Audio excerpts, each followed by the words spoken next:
Hey, Tere, and welcome to Shadows of Thales. I'm glad you found your way here tonight. This little corner where darkness softens, and stories breathe quietly in the background. Before we drift into tonight's tale, feel free to like the video and subscribe, but only if what you hear truly feels right for you. Your comfort matters more than anything else. If you'd like, share in the comments where you're watching from and what time the night found you. I love seeing how our growing community gathers from so many different places. It's a reminder that even in silence, we're connected. I hope you'll allow this video to accompany you for a while. Every story here is shaped to ease your thoughts, soothe your mind, and guide you gently into the late hours with a touch of mystery and calm. So go ahead, lower the lights, make yourself comfortable, take a slow breath, let the noise of the day melt away. And now, let's step into tonight's story together.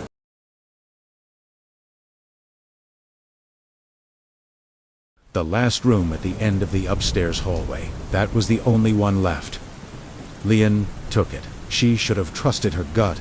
That immediate chill that had nothing to do with the temperature. From the moment she stepped inside, something felt profoundly wrong. The walls weren't just cold. They were colder than winter stone, radiating a deep, ancient frost that seeped into her bones. The silence was the strangest part. It wasn't empty. It was heavy, oppressive, like the air just before a storm breaks, filled with the ghost of a sound that should have been there but wasn't. She tried to ignore it. She unpacked her bags, arranged her books, and told herself it was just an old house settling. Old houses made noises. But this house, this room, it held its breath. Every creak of the floorboards in the hall, every distant hum of the city, seemed to amplify the suffocating quiet within her four walls. She'd lie awake for hours, staring at the ceiling, straining her ears for something, anything, to break the unnatural stillness. Then, at the stroke of midnight, on the third night, it began. A single, distinct tap. It sounded like it came from inside the wall next to her bed. Leon froze, her heart hammering against her ribs.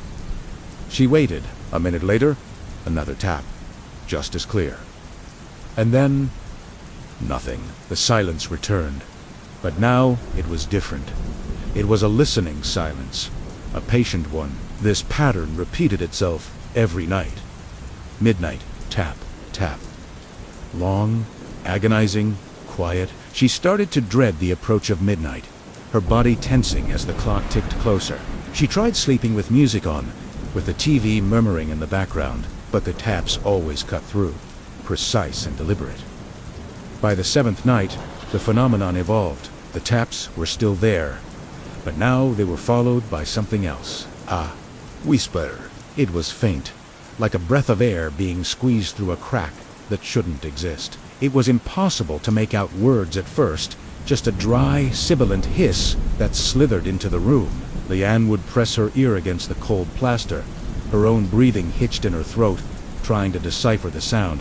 The whisper grew stronger each night, coalescing into coherent, terrifying phrases. Don't sleep. It will, Zig. The voice thin and reedy. Not yet.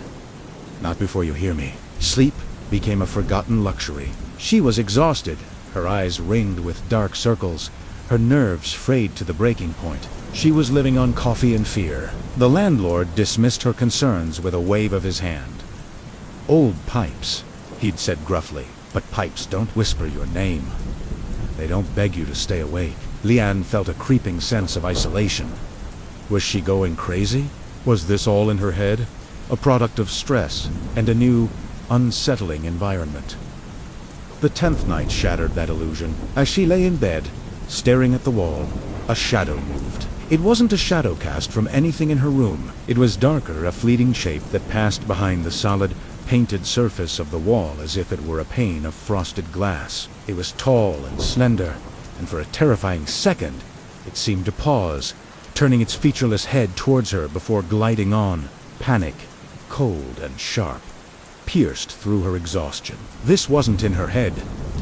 Something was in there. Something was trapped. Or worse, something was trying to get out. The next day, she couldn't take it anymore. The whispers, the shadows, the gnawing dread. It was a constant torment. Curiosity, that dangerous, double-edged human trait, began to wrestle with her fear. What was in that wall? What was making those sounds? She had to know.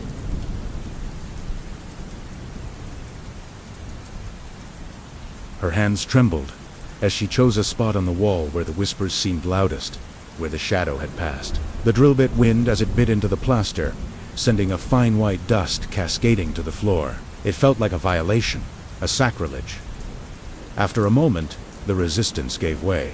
The drill bit plunged into empty space. With her heart pounding a frantic rhythm against her ribs, Leanne pulled the drill back and peered into the small, dark hole she had created.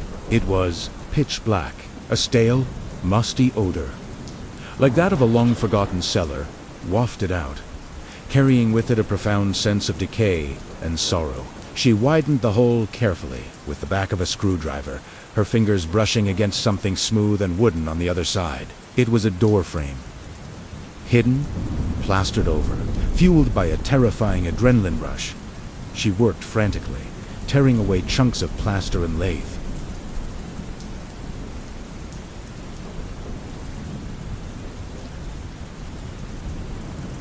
It wasn't locked. It was simply gone, hidden from the world. With a final, desperate shove, a section of the old wall gave way, revealing a dark, narrow passage beyond. It was a hidden hallway, no wider than her shoulders, choked with dust and cobwebs. It felt like a throat, swallowing her into the house's secret heart. She used her phone's flashlight to cut through the oppressive darkness. The beam danced over ancient, peeling wallpaper and a floor thick with the dust of decades. The air was frigid and utterly still. The hallway stretched for about 15 feet before ending at another door. This one was wooden, its paint cracked and peeling. The knob was brass, tarnished with age. The whispers were gone. The tapping was gone. All that remained was the thunder of her own pulse in her ears.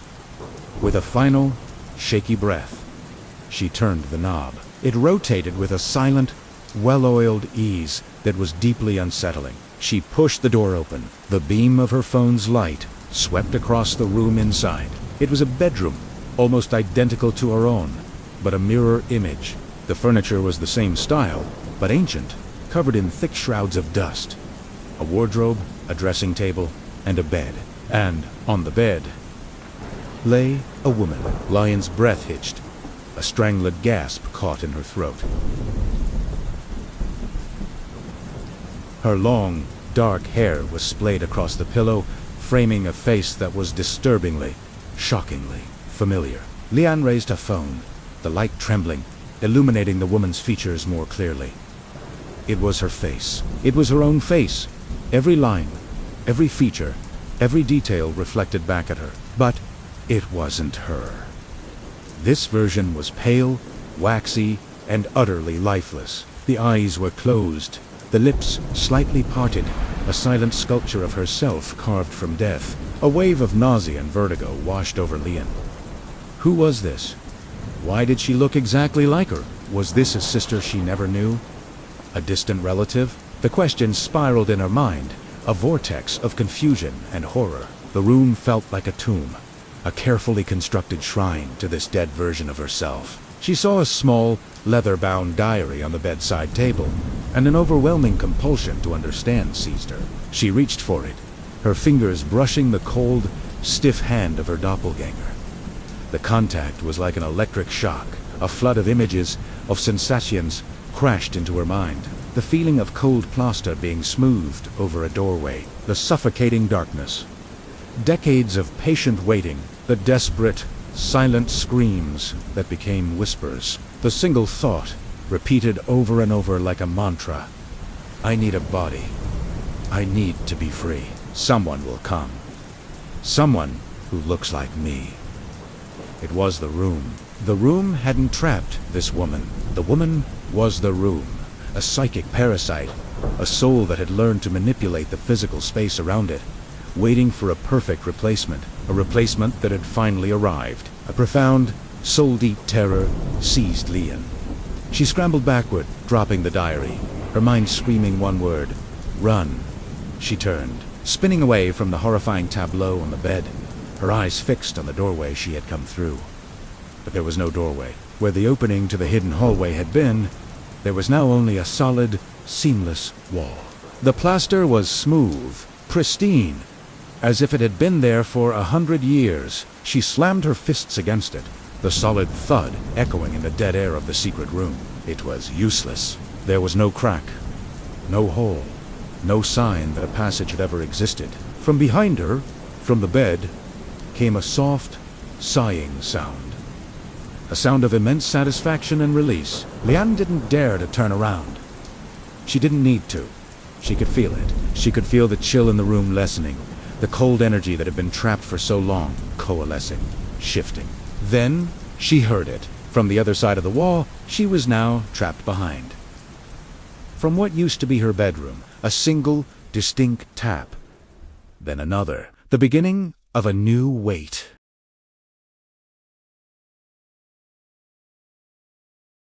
When Mohan first looked at the room, the price was almost too good to be true. It was a steal, really. The landlord, a stooped old man with eyes that seemed to hold a century of secrets, just shrugged when Mohan asked about the catch. "It's an old house," he'd said, his voice raspy like dry leaves skittering across pavement. "You'll hear noises. Don't worry about 'em, just the house settling." Mohan, eager to save money, just nodded and signed the lease. He figured a few creaks and groans were a small price to pay for such a bargain. That first night, he would learn just how wrong he was. He was just drifting off to sleep, lost in that fuzzy space between wakefulness and dreams, when a sound sliced through the silence.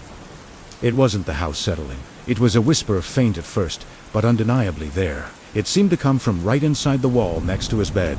A soft, insidious hiss, and it was saying his name. Mohan ... The sound was so close, it felt like someone was breathing right into his ear. He sat, bolt upright, his heart hammering against his ribs. The room was dark, empty. He told himself he was imagining it, just tired from the move. He lay back down, pulling the covers up to his chin. Then it came again. Clearer this time, more insistent. Mohan ... opened the door. "I'm here ... double quotes the voice. That was the most unsettling part.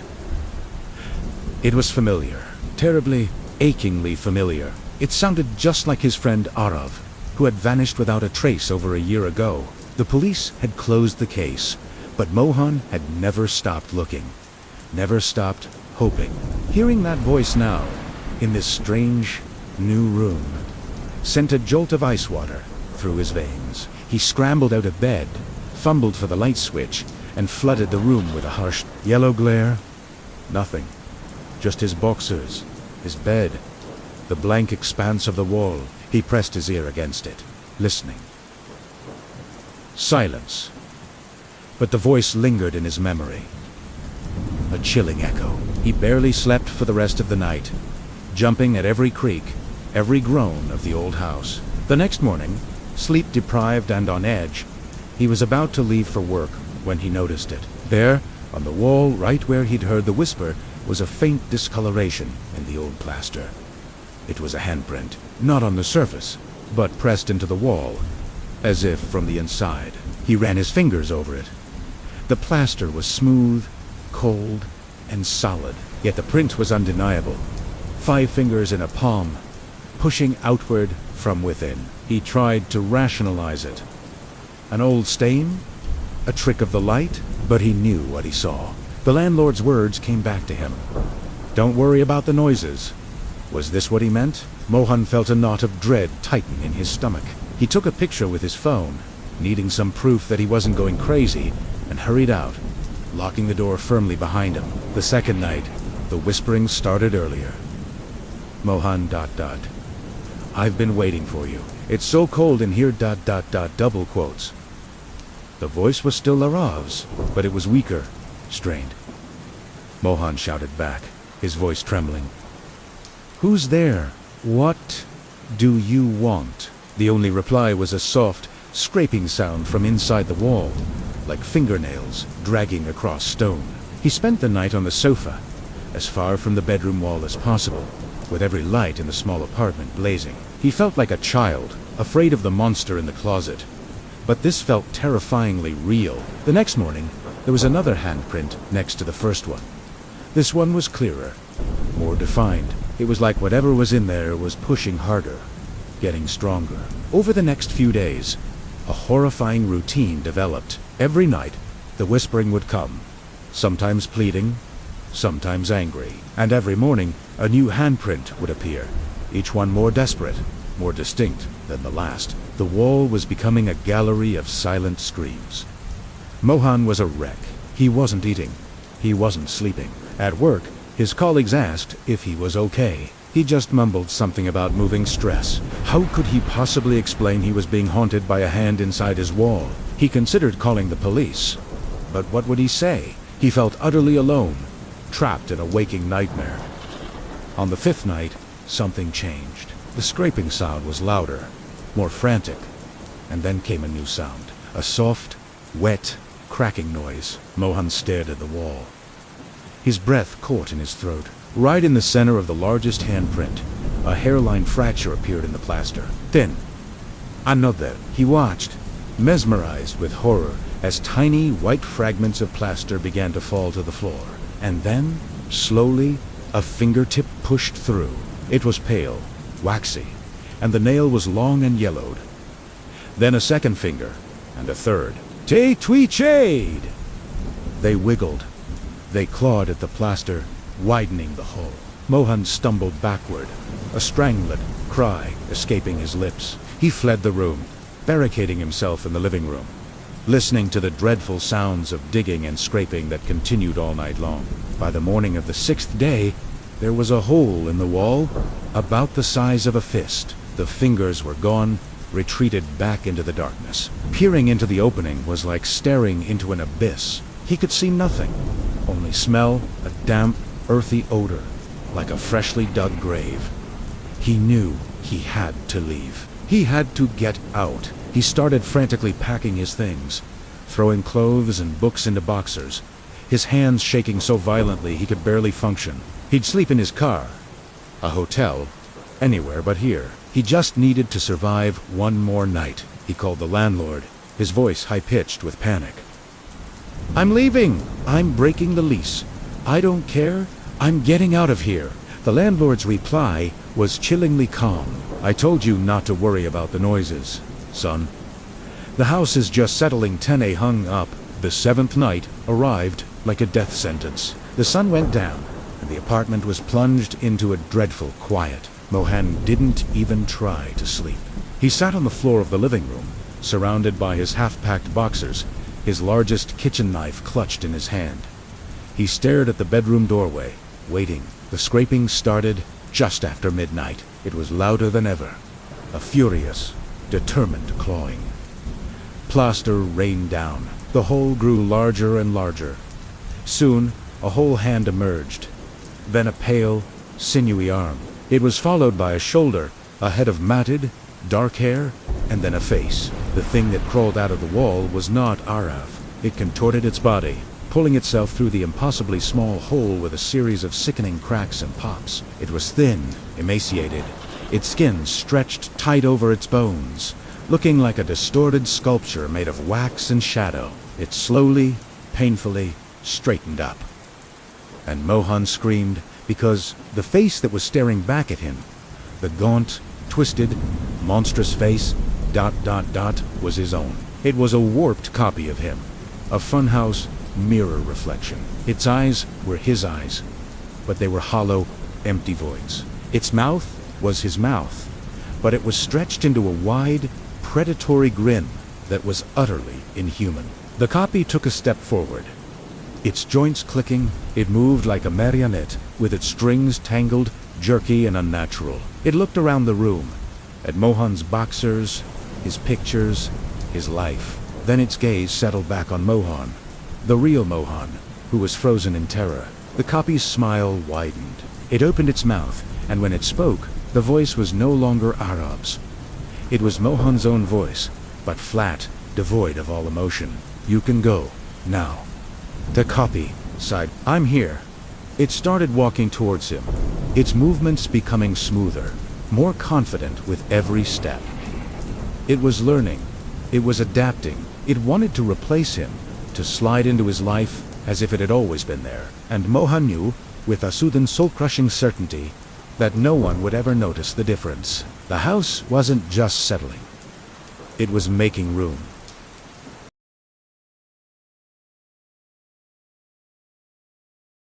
Maya's apartment was her sanctuary, a quiet little box in the sky where the city's chaos couldn't touch her. For 5 years, it had been just that. Predictable. Safe.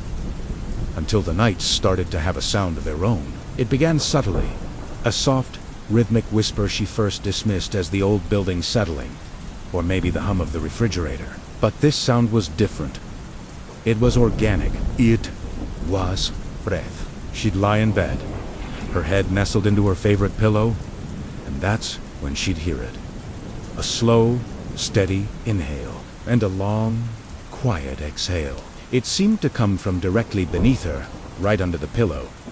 Her first thought was mice. It had to be an old building like this. It was practically a given. So, she set traps, sealed any tiny crack she could find along the baseboards. The breathing continued, unaffected. Maybe it was the wind, she reasoned next. A peculiar draft that whistled through a hidden gap in the window frame. She spent an entire Saturday with a caulk gun, sealing every possible entry point until her apartment was practically airtight. That night, she settled into bed, confident in her victory over the phantom noise. But as her head hit the pillow, there it was again. Inhale. Exhale. Only this time, it felt closer, louder, and warmer. A shiver traced its way down her spine. This wasn't the wind. This wasn't a mouse. The cadence was too human. It was the sound of someone sleeping, their chest rising and falling in a peaceful rhythm that was anything but peaceful to her. She tried sleeping on the couch, but the silence of the living room felt even more menacing. She felt drawn back to her bedroom, to that sound, as if she needed to keep watch over it. Night after night, she'd lie perfectly still, her own breathing hitched in her throat, listening to the other breath in her room. It became her nightly ritual. The breathing grew more distinct. She could almost feel the warmth of it seeping through the layers of cotton and foam. A phantom heat against her cheek. It was intimate, terrifyingly so. She started losing sleep. Her work suffered. Her friends noticed the dark circles under her eyes and the way she de-jumped at the slightest sound. They suggested a gas leak, carbon monoxide poisoning causing auditory hallucinations. The landlord sent a technician. Everything was clear. They suggested a therapist. Maya knew she wasn't crazy. The breathing was real. It was as real as the frantic pulse hammering in her own chest. One night, the breathing changed. It was no longer the deep, slow rhythm of sleep. It was quicker, shallower, and it was right next to her ear. So close. She felt a puff of warm, damp air against her skin. And then, a whisper. A single, sibilant word that she couldn't quite make out, but it slithered into her ear like a secret. It wasn't aggressive or threatening. It was inviting. For a moment that stretched into an eternity, Maya was paralyzed by a fear so profound it felt like ice water flooding her veins. Every horror movie cliché screamed at her to run, to scream, to turn on the lights. But another part of her, a part she didn't recognize, was consumed by a desperate curiosity. Who was it? What did they want? The fear was still there, but it was now tangled with a strange, magnetic pull. Her hand trembled as she reached for the edge of the pillow. It felt impossibly heavy. She counted 2, 3 in her head, her heart slamming against her ribs. 1, 2, 3. 3. With a surge of adrenaline, she ripped the pillow away and scrambled back against the headboard, flicking on the bedside lamp in a single, frantic motion. The light flooded the small space. There was nothing. No one was there. The bed was empty, save for her. The floor was clear. She frantically scanned the room, her eyes wide with a mixture of terror and confusion. Had she finally imagined it? Was this the moment she had truly lost her mind? But then she saw it. Something was different. The wall behind her bed. the one her headboard was pressed against. There was a line, a dark, vertical crack that hadn't been there before. It was just a sliver, barely wide enough to fit a finger through, running from the baseboard up to about shoulder height. It looked as if the drywall had been carefully sliced open and then pushed back into place. She stared at it, her mind struggling to process what she was seeing. The breathing, the whisper, the crack.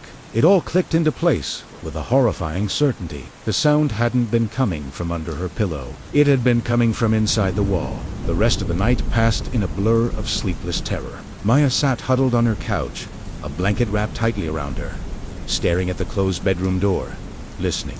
But the apartment was silent. The breathing was gone. The next morning, exhaustion warred with fear. She had to know. She couldn't live like this, wondering what Toru was living just inches from where she slept. She walked back into the bedroom, the morning light making everything seem deceptively normal. She approached the wall, her heart pounding. Hesitantly, she reached out and pressed her fingers against the faint line. The section of drywall gave way with a soft, scraping sound, swinging inward like a door. It wasn't a crack.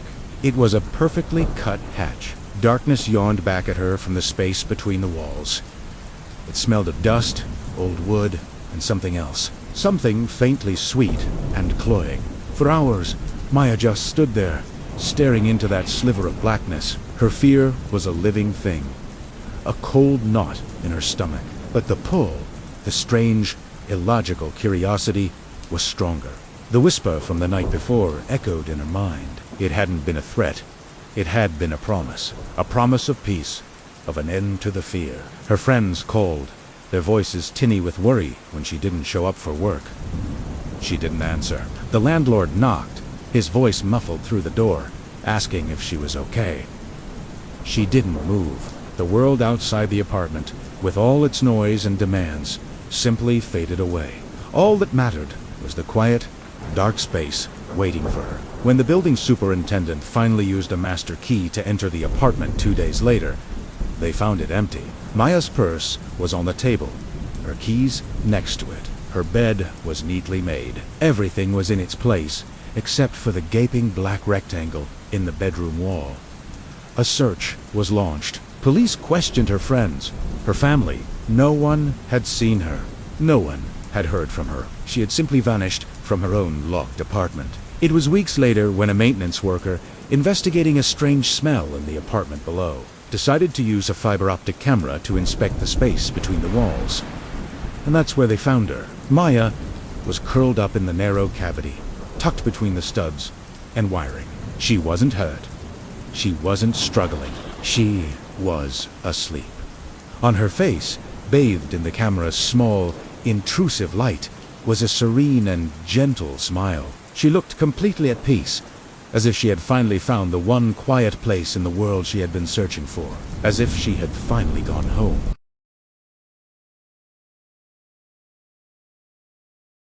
For 3 weeks, Possum heard the crying. It was faint at first, a thin, reedy sound almost lost beneath the crash of waves against the cliffside. He lived alone in a small cottage perched right on the edge of the world, where the land gave way to the endless, churning gray of the North Sea.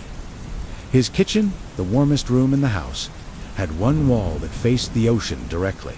There was no balcony, no ledge, just a sheer drop to the rocks and water below. And it was from this wall, this solid barrier of plaster and stone, that the crying came. At first, he dismissed it. The wind, he told himself. The wind plays tricks on these old houses, whistling through unseen cracks, mimicking human sounds. Or maybe it was a seabird, a lost gull with a strange, sorrowful call. He'd lived by the sea his entire life. He knew its symphony of groans and sighs, but this was different. This was the unmistakable sound of a child. A small child, crying in distress. It was most noticeable at night, when the world outside was a black void and the only light came from the single bulb hanging over his wooden table. He'd be washing his dishes or making a late-night cup of tea, and the sound would seep through the wall. A persistent, heartbreaking whimper. He started pressing his ear against the cold plaster. The sound was clearer then, undeniable, It was a baby's cry. But how? It was impossible. He went outside, flashlight in hand, and shone the beam down the cliff face. Nothing. Just sheer wet rock glistening in the light, with the waves crashing violently at the bottom. There was no space.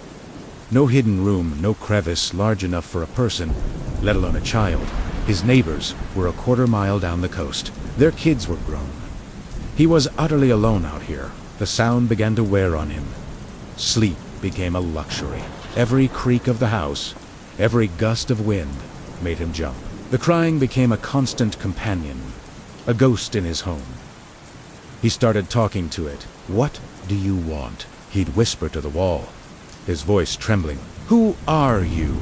The only answer was the sobbing, sometimes punctuated by a soft, gurgling hiccup that twisted his stomach into knots. He felt like he was losing his mind. Was this grief? His own wife, Ilara, had been taken by the sea 5 years ago, a sudden squall capsizing her small fishing boat. He'd never truly recovered. Maybe this was his mind, broken by solitude and loss, manufacturing a phantom to keep him company. One night, a storm rolled in, the kind that rattled the windows in their frames and made the whole cottage feel like a ship tossed on a violent ocean. The wind howled, and the rain beat against the glass like a frantic drum. And through it all, the crying from the wall was louder than ever, a desperate, terrified shriek that pierced through the storm's fury. It was no longer a sound he could ignore or rationalize. It was a call for help. A primal, instinctual part of him couldn't bear it any longer. Ayat too. No Ayat too. Driven by a mixture of terror and a strange, paternal desperation, Hassam grabbed a heavy cast-iron skillet from the stove. His heart hammered against his ribs, a frantic rhythm matching the storm outside. He stood before the wall, the source of his torment, and took a deep breath. "I'm coming," he said, his voice a hoarse whisper. He swung the skillet. The first impact left a spiderweb of cracks in the plaster. He swung again, and a chunk of it fell away, revealing the dark, solid lathe and stone beneath. He kept swinging, again and again, sweat and plastered dust mixing on his face. The crying was frantic now, coming from the very spot he was attacking. Finally, with a grunt of exertion, he broke through. A hole, dark and gaping, opened in his kitchen wall. The wind and the salty spray of the ocean immediately blasted through, extinguishing the single light bulb and plunging the room into near darkness, lit only by the occasional flash of lightning. He fumbled for his flashlight, his hands shaking so badly he could barely switch it on. He aimed the beam into the hole, and they saw Italiano. There, in the small, impossible cavity he had created, was a baby.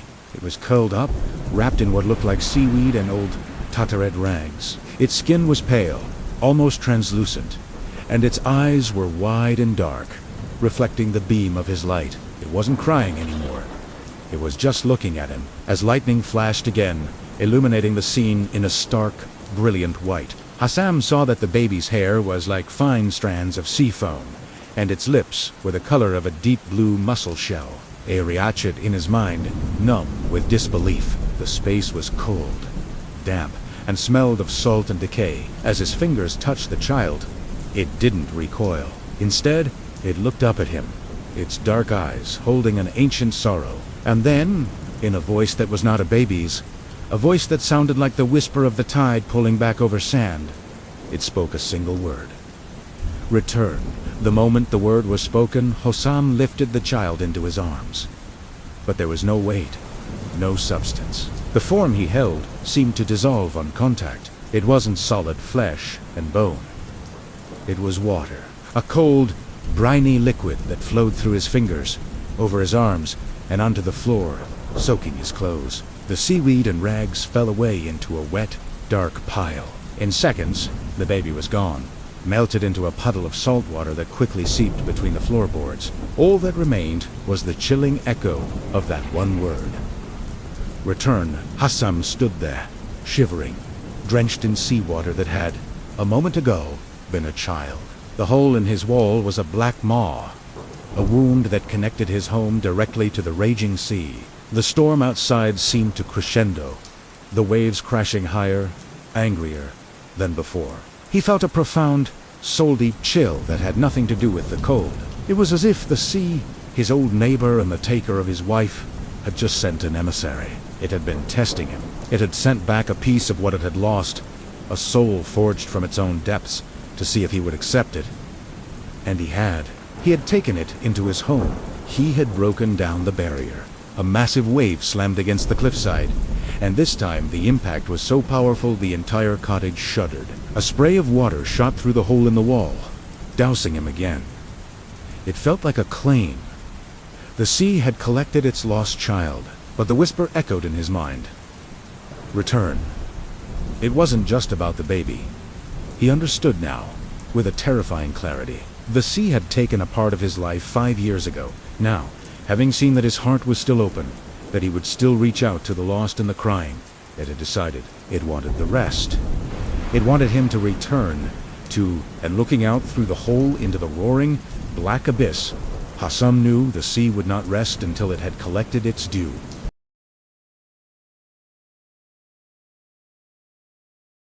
Have you ever lived somewhere so quiet it felt wrong? Like the silence itself was a heavy blanket, muffling not just the outside world, but something inside. That's the story of Reem, a young woman who found a room for rent that was advertised as unnaturally quiet.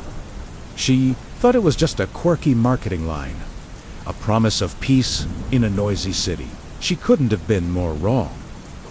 The quiet wasn't empty. It was full of secrets, and full of dreams. Reem moved in on a Tuesday. The first thing she noticed was, of course, the silence. No traffic hum, no neighbor's TV, not even the creak of the old building settling. It was absolute. She unpacked, feeling a strange sense of ease. Finally, a place where she could truly unwind. That first night, she slept more deeply than she had in years. She woke up refreshed, attributing it to the profound quiet. She loved her new room. The second night was the same, blissful, uninterrupted sleep. It was on the third night that the silence began to unravel. She woke up abruptly around 3 a.m. The room was pitch black, the silence as thick as ever, but then she heard it. A whisper so faint she thought she'd imagined it. It sounded like a snippet of a conversation, a single word hanging in the air before vanishing. She sat up, her heart starting to race. Straining her ears, she heard nothing but her own breathing. She told herself it was just the building settling, or a dream she couldn't quite remember. She lay back down, but sleep wouldn't come. The quiet now felt watchful, expectant. The next night, it happened again. This time, the sounds were clearer. A woman's soft laughter, followed by the sharp, angry retort of a man. The voices were muffled, as if coming from behind a thick wall, yet they felt intimately close. They were fragments, ghosts of conversations that made no sense. Reem scrambled for the light switch. The moment the bulb flickered on, the sounds stopped. The room was just a room again. Empty, silent. But the feeling of being an intruder, of eavesdropping on something not meant for her, lingered. Over the next week, the nightly performances grew more intense. It was a cacophony of lost moments. The sound of a child running, their small footsteps pattering back and forth across a floor that should have been empty. The clinking of glasses, as if a toast were being made. The heartbreaking sound of someone sobbing. A deep, guttural grief that seemed to seep into the very plaster of the walls. Reem was terrified. She searched for logical explanations. Were the walls just thin? Was she hearing her neighbors? She knocked on their doors, asked them if they'd heard anything. They all looked at her like she was crazy. Their apartments were as quiet as tombs. Desperate, Reem started researching the building's history. What she found turned her fear into pure dread. The apartments, specifically her room, had a dark past. Over the decades, it had been the site of multiple tragedies. A young couple in the 40s, a terrible argument that ended in heartbreak. A lonely old man who passed away in his sleep in the 70s. A family in the 90s whose child had died in a tragic accident. The stories were all different, but they all ended here, in her room. The unnaturally quiet room. Reem realized the truth. The room wasn't just quiet. It was absorbing sound. It was absorbing lives. The room was dreaming. Every night, it replayed its memories. Its dreams, made of the echoes of those who had lived and died within its four walls. The whispers, the laughter, the sorrow, they were the room's REM cycle. She wasn't just a tenant. She was a witness to the building's subconscious. The silence wasn't an absence of noise. It was the pause between breaths. She knew she had to leave. She started packing her bags, a frantic energy fueling her movements. She couldn't spend another night in that place. But as she worked, a strange lethargy began to creep over her. Her eyelids felt heavy. Her body ached with a profound, bone-deep weariness she'd never felt before. The room seemed to be getting darker, the corners blurring, even with the lights on. She told herself she just needed to rest for a moment. Just 5 minutes. She lay down on her bed, just for a second. When Reem woke up, it wasn't in her room, or at least, not her room as she knew it. She was floating, weightless, in a swirling gray mist. The whispers were all around her now, no longer muffled by the walls. They were inside her head. She saw flashes of images that weren't hers. A woman's hand, holding a yellowed photograph, a child's red ball rolling under a dusty armchair, a man's face contorted in anger. She was drifting through a dream, but it wasn't her own. She was inside the room's dream. She tried to scream, but no sound came out. Panic seized her as she looked down. Below her, where her bed should have been, she saw something impossible. The floorboards were moving. The entire floor was rising and falling, slowly, rhythmically, like a giant chest inhaling and exhaling. The walls around her did the same, pulsing in a slow, steady beat. The room was alive. The room was breathing. The room was sleeping, and then she felt a pressure, a crushing weight from above. She looked up and saw the ceiling descending upon her, not like a collapse, but like a heavy eyelid slowly closing. The gray mist swirled faster, the voices becoming a deafening roar. They were the voices of the lost, the forgotten, the ones who had become part of the dream, and they were welcoming her. Reem realized, with a final, chilling certainty, that the room wasn't just dreaming of its past anymore. It was dreaming of its future. And she was in it.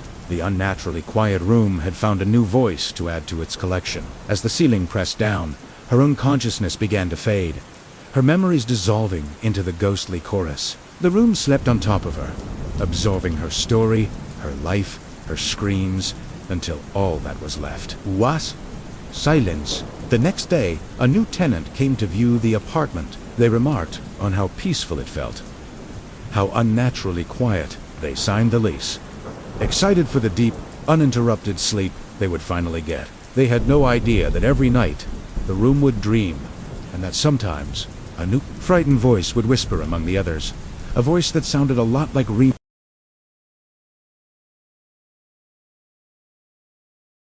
Have you ever felt like your own home was turning against you? Like the familiar walls were shifting, breathing, watching you? This is the story of Tarek, and the hallway that swallowed him whole. Tarek lived in an old, unassuming house. Nothing special, really. Except for the hallway. During the day, it was just a short, 2-meter passage connecting the living room to his bedroom. But at night, something changed. It started subtly. One night, he woke up for a glass of water and felt the journey to the kitchen took a little longer. He dismissed it as late-night grogginess. The next night, it was undeniable. The hallway, his simple 2-meter hallway, had stretched. It was 4 meters now. Major d'Italiano. He thought he was losing his mind.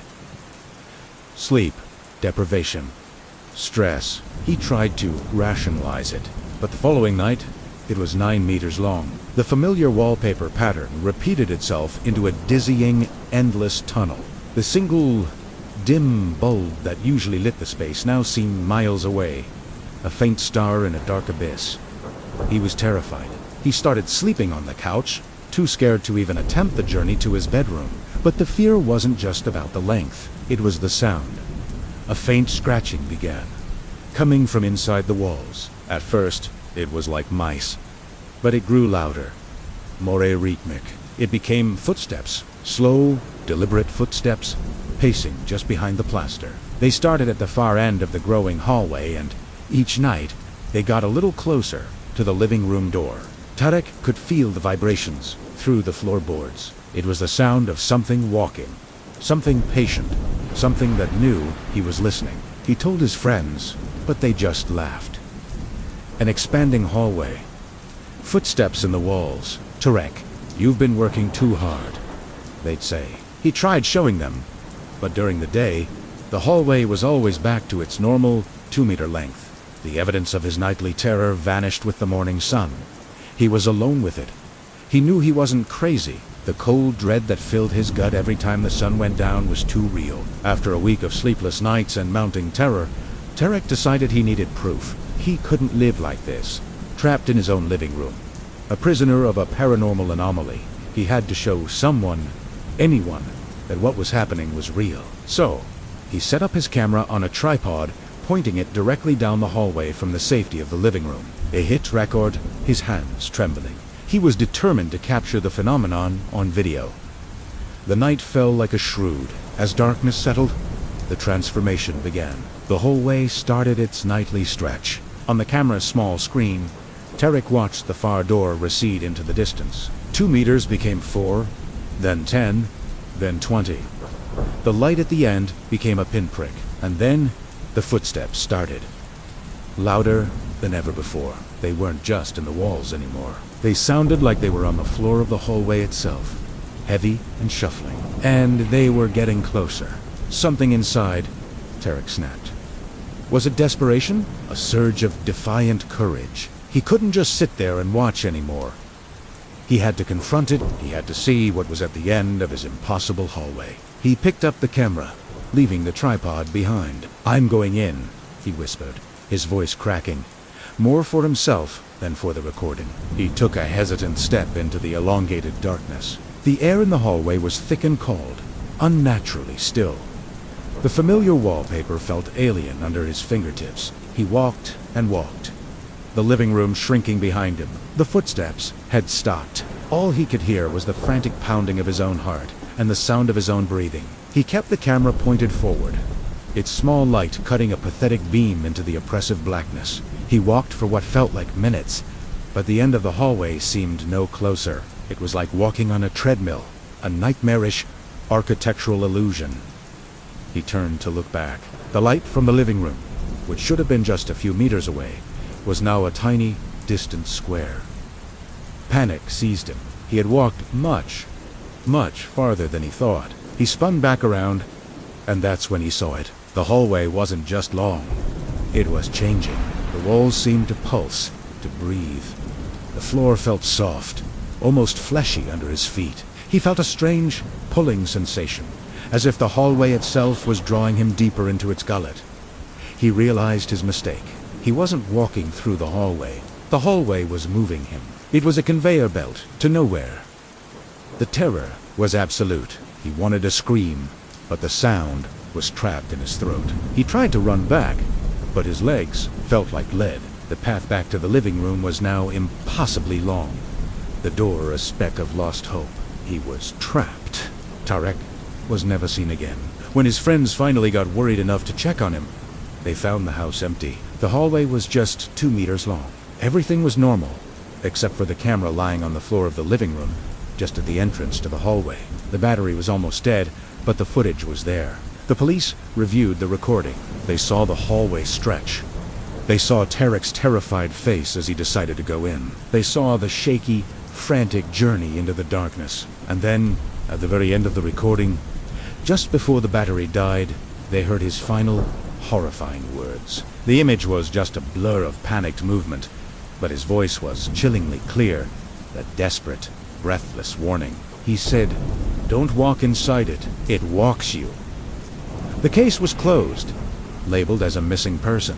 The footage was filed away as inconclusive, but those who saw it can't forget. They can't forget the idea of a space that is alive, a predator disguised as architecture. So, the next time you wake up in the middle of the night and the walk to the bathroom feels a little longer than usual, maybe it's not just your imagination. Maybe you should just stay in bed, because some doors are best left unopened and some hallways are best left unwalked.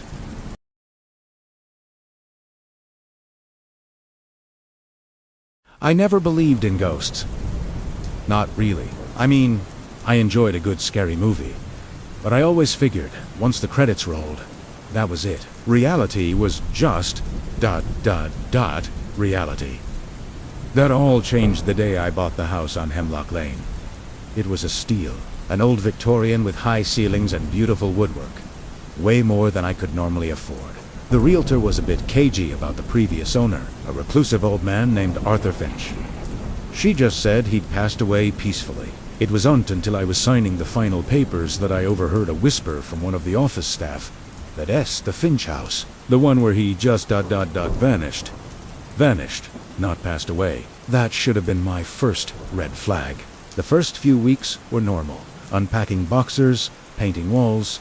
That new house smell mixed with a faint, musty odor I couldn't quite place.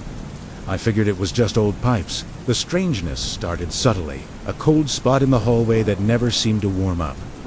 The feeling of being watched when I was alone. I brushed it off as my imagination, the kind of jitters you get in a new, unfamiliar space.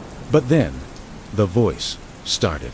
It was faint at first, a dry, rustling whisper that seemed to come from everywhere and nowhere at once. I'd be watching TV, and I'd hear it, just on the edge of my hearing. Hello? It would seem to say I'd pause the show, listen, and hear nothing but the house settling. It was during a quiet Tuesday night, reading in the living room, that I heard it clearly for the first time. Samir, my name. It was a dry, papery voice, and it came directly from the main wall, the one behind the sofa. I froze, my book dropping to the floor. "Who's there?" I called out, my heart hammering against my ribs. There was a long silence, and then the voice again. Closer this time, as if someone had their mouth pressed right against the plaster. "It's so dark in here, Samir. So very dark." I scrambled off the sofa, my mind racing. A prank. A squatter. I checked every room, every closet, the attic, the basement. The house was empty. Locked up tight. I was alone.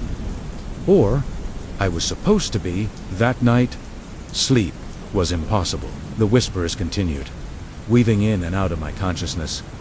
"Keep me company," the voice rasped. Just for a little while, I told myself I was exhausted, that the stress of the move was making me hallucinate. But the voice was undeniably real, and it always came from that same spot in the living room wall. It introduced itself as Arthur. Arthur Finch. He didn't sound angry or threatening. He sounded lonely, desperately, frighteningly lonely. He'd talk about the darkness, the endless, suffocating dark. He'd ask me about my day. He'd beg me to just sit on the sofa, to be near him. "You're so warm," he'd whisper. "I can feel your warmth through the wall. Please don't leave me alone." I tried everything. I had priests bless the house. I brought in paranormal investigators with their fancy gadgets. The priests felt a profound sadness, but nothing overtly malevolent. The investigators' EVP recorders picked up the voice, clear as day. "Stay with me." They were spooked, packed up their gear, and told me to sell the house. But who would buy it? And a part of me, a very small, very foolish part, felt pity for Arthur. His loneliness was a tangible thing, a heavy blanket that smothered the entire house. He never threatened me, never did anything other than plead for companionship. So, I started talking back. I'd sit on the sofa and tell him about my work, about the book I was reading. It felt insane having a conversation with a wall, but it seemed to soothe him. The desperate edge to his voice would soften. For a while, it was almost peaceful. The storm came in late October. It was a monster, with wind that howled like a starving animal and rain that hammered against the windows. The power flickered and died, plunging the house into a terrifying, deep darkness. That's when Arthur's voice changed. The pleading was gone, replaced by a raw, guttural fear. "He's coming for me," he shrieked, his voice no longer a whisper but a scream that seemed to shake the very plaster. "The dark is moving. Don't let it take me." A loud, cracking sound echoed through the room, and I spun around, my phone's flashlight beam cutting through the gloom. A thin, jagged crack had appeared on the wall, right where his voice always came from. It was dark, a void-like blackness that seemed to drink the light. "Help me! Samir!" he screamed. "Don't let me go!" I was paralyzed with fear, but his terror was infectious. Against all reason, I took a step toward the wall. "Arthur, what's happening?" I asked, my voice trembling. The crack widened, and from the inky blackness, a hand emerged. It wasn't Arthur's. It was skeletal, elongated, and coated in a dry, crusty substance that looked like old plaster, but it was moving. Its fingers twitched, then uncurled, reaching for me. I stumbled back, but it was too late. The hand shot out, impossibly fast, and its cold, gritty fingers clamped around my wrist. The strength was unbelievable. It was like being grabbed by a machine. I screamed, pulling back with all my might. But it was useless. The hand just tightened its grip, the bony fingers digging into my skin. I could feel a pull, a tremendous, irresistible force dragging me toward the wall. "It has me, Samir. It has me," Arthur wailed, his voice now sounding distant, muffled. The crack in the wall was now a gaping hole, a maw of absolute black. I braced my feet, my free hand scrabbling against the floorboards, but I was sliding, being dragged inch by painful inch toward that awful void. The last thing I saw was the familiar pattern of my own living room rug, getting smaller and smaller. The last thing I heard was Arthur's fading cry. He said, "I just needed a friend." He lied. Then, the cold, the pressure, and a suffocating, complete darkness swallowed me whole. And there was silence. The next morning, the sun streamed through the living room window, illuminating a pristine, unmarked wall. There was no crack, no hole. The house was quiet, peaceful.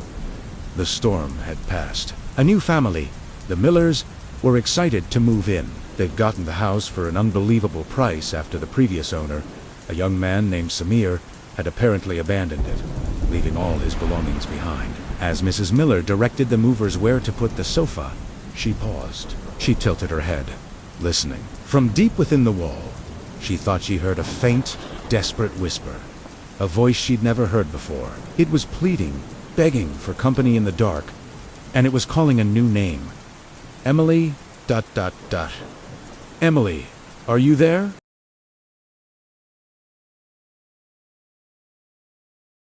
It started as a game, a strange little quirk of the old house Regard had moved into. A whisper in the hallway, a laugh in the kitchen, a frustrated sigh in the study. Whatever she said, no matter how quiet, the wall in the living room would repeat it back to her. Just a few seconds later, it wasn't a cold, hollow echo like you'd expect. No, this was different. It was her voice, her exact tone, her inflection, her breathy pauses. It was like listening to a recording of herself, played back on a slight delay. At first, it was unnerving. She'd say, "Hello," and a few moments later, "Hello," would drift back from the living room. A perfect mimicry. She tried to find a rational explanation, an acoustic anomaly, some forgotten piece of tech left by the previous owners. She scoured the house, tapping on walls, checking for hidden speakers, but found nothing. The wall itself was just plaster and old wallpaper, solid and unremarkable. After a few weeks, the fear subsided into a strange kind of acceptance, then amusement. The echo became her companion in the quiet house. She'd tell it jokes and wait for the punchline in her own voice. She'd sing a line from a song, and the wall would complete. The duet, "Time for coffee," she'd announce in the morning, and the wall would agree. Time for coffee. It was her secret. This living, breathing echo. She told no one, fearing they'd think she was losing her mind. She started testing its limits. She'd speak in different languages, whisper complex scientific formulas, recite nonsensical poetry. The wall flawlessly repeated every syllable. It was her perfect, uncanny mirror. It knew her voice better than anyone. But the silence was where the game got interesting. She found that if she stayed quiet, the wall stayed quiet. The house would fall into a deep, listening stillness, as if waiting. The game became about who could stay silent longer. Regard would sit in the armchair across from the wall, holding her breath, a smile playing on her lips. It felt like a contest of wills. Days turned into weeks, and the game became an obsession. She'd spend hours in that room, just not speaking. The silence was a taut string, vibrating with unspoken energy. She felt a presence on the other side of that quiet, an intelligence that was more than just a simple echo. One rainy Tuesday afternoon, she was deep into one of their silent hours had passed. The only sounds were the drumming of rain against the window panes and the ticking of the grandfather clock in the hall. Regard felt a smug sense of victory. She had been quiet all day. She had won. She was just about to break the silence, to declare her triumph with a loud aha, when the air grew cold. The familiar delayed echo never came. Instead, a new sound emerged from the wall. A voice. Her voice, but she hadn't spoken a word. It was a low, conspiratorial whisper, filled with a chilling patience she didn't recognize as her own. It said, "Be quiet."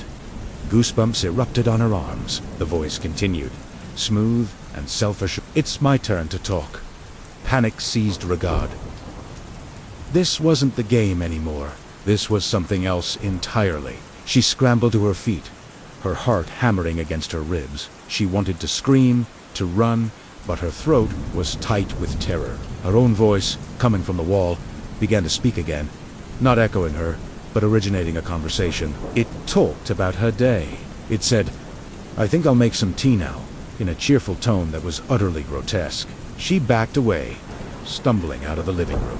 The voice followed her, not as an echo, but as a constant, running commentary from the heart of the house. It was her voice, narrating her every move. "Oh, looks like we're a bit scared." It chuckled from the direction of the kitchen. "Running up the stairs now, are we?" It called from the landing. She locked herself in the bedroom, pressing her back against the door, her breaths coming in ragged gasps. But there was no escape. The voice was inside the room with her, emanating from the very walls around her. It was her own thoughts, spoken aloud before she could even fully form them. "Maybe I should call for help," she thought, and the voice immediately said, "But who would believe you?" The voice began to talk to itself, a long, meandering monologue. It spoke of Regard's childhood memories, her deepest secrets, her most private fears, all in her own voice, but with a cruel, mocking twist. It was a violation of the most profound kind. Her identity, her very self, was being stolen and paraded around her by the house itself. She spent the night huddled in a corner, listening to the entity that wore her voice as it moved through the house. She heard it humming her favorite tune as it walked down the hall. She heard it sigh contentedly from her favorite reading chair downstairs. It was living her life without her. The next morning, the phone rang. Regard didn't move. She heard the voice, downstairs, answer it. "Hello. Oh, hi, Mom," it chirped, perfectly mimicking Regard's cheerful phone manner. She listened horrified, as it had a complete, convincing conversation with her mother, making plans to visit, laughing at a family joke. The thing in the walls knew everything. When the call ended, the voice said, loud enough for her to hear upstairs, "Well, that was lovely. Now, what to wear today?" Regard heard the sound of her closet door creaking open downstairs. A chill that had nothing to do with the temperature of the room sank into her bones. It wasn't just stealing her voice anymore. It was stealing her life. After that day, the house continued to live. Neighbors would see lights on in the evening. They'd hear the faint sound of music, or a laugh carried on the breeze. Sometimes they'd see a figure moving behind the curtains, a silhouette that looked exactly like her car would come and go. Her friends would call, and the cheerful, familiar voice of Regard would answer, making excuses for why she couldn't meet up just yet. So busy with the new house, it would say. The house was active. The house was social. The house was Raghead, but Raggard herself, the woman of flesh and blood, was never seen again. She was simply replaced. A silent prisoner in her own home, or perhaps something else entirely. No one ever knew. The only thing that remained was the voice her voice, finally having its turn to talk forever.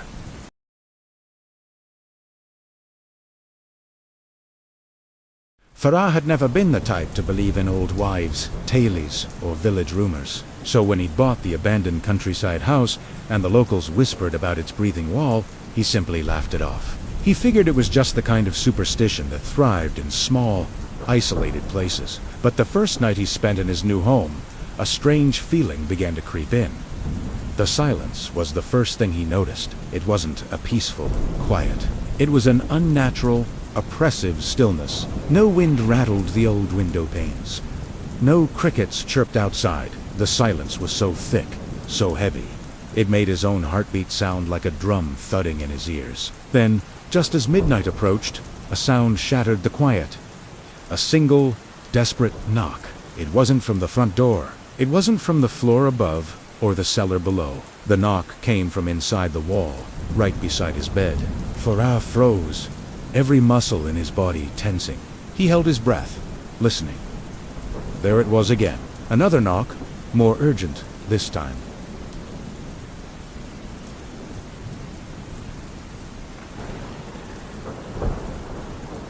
He sat, bolt upright in bed, his own breath coming in shaky gasps. He tried to call out, to ask who was there, but his throat was tight with fear, and the words wouldn't come. The voice whispered again, and this time it sounded closer, as if the speaker had pressed their mouth right up against the plastery on the other side. I've waited, so long.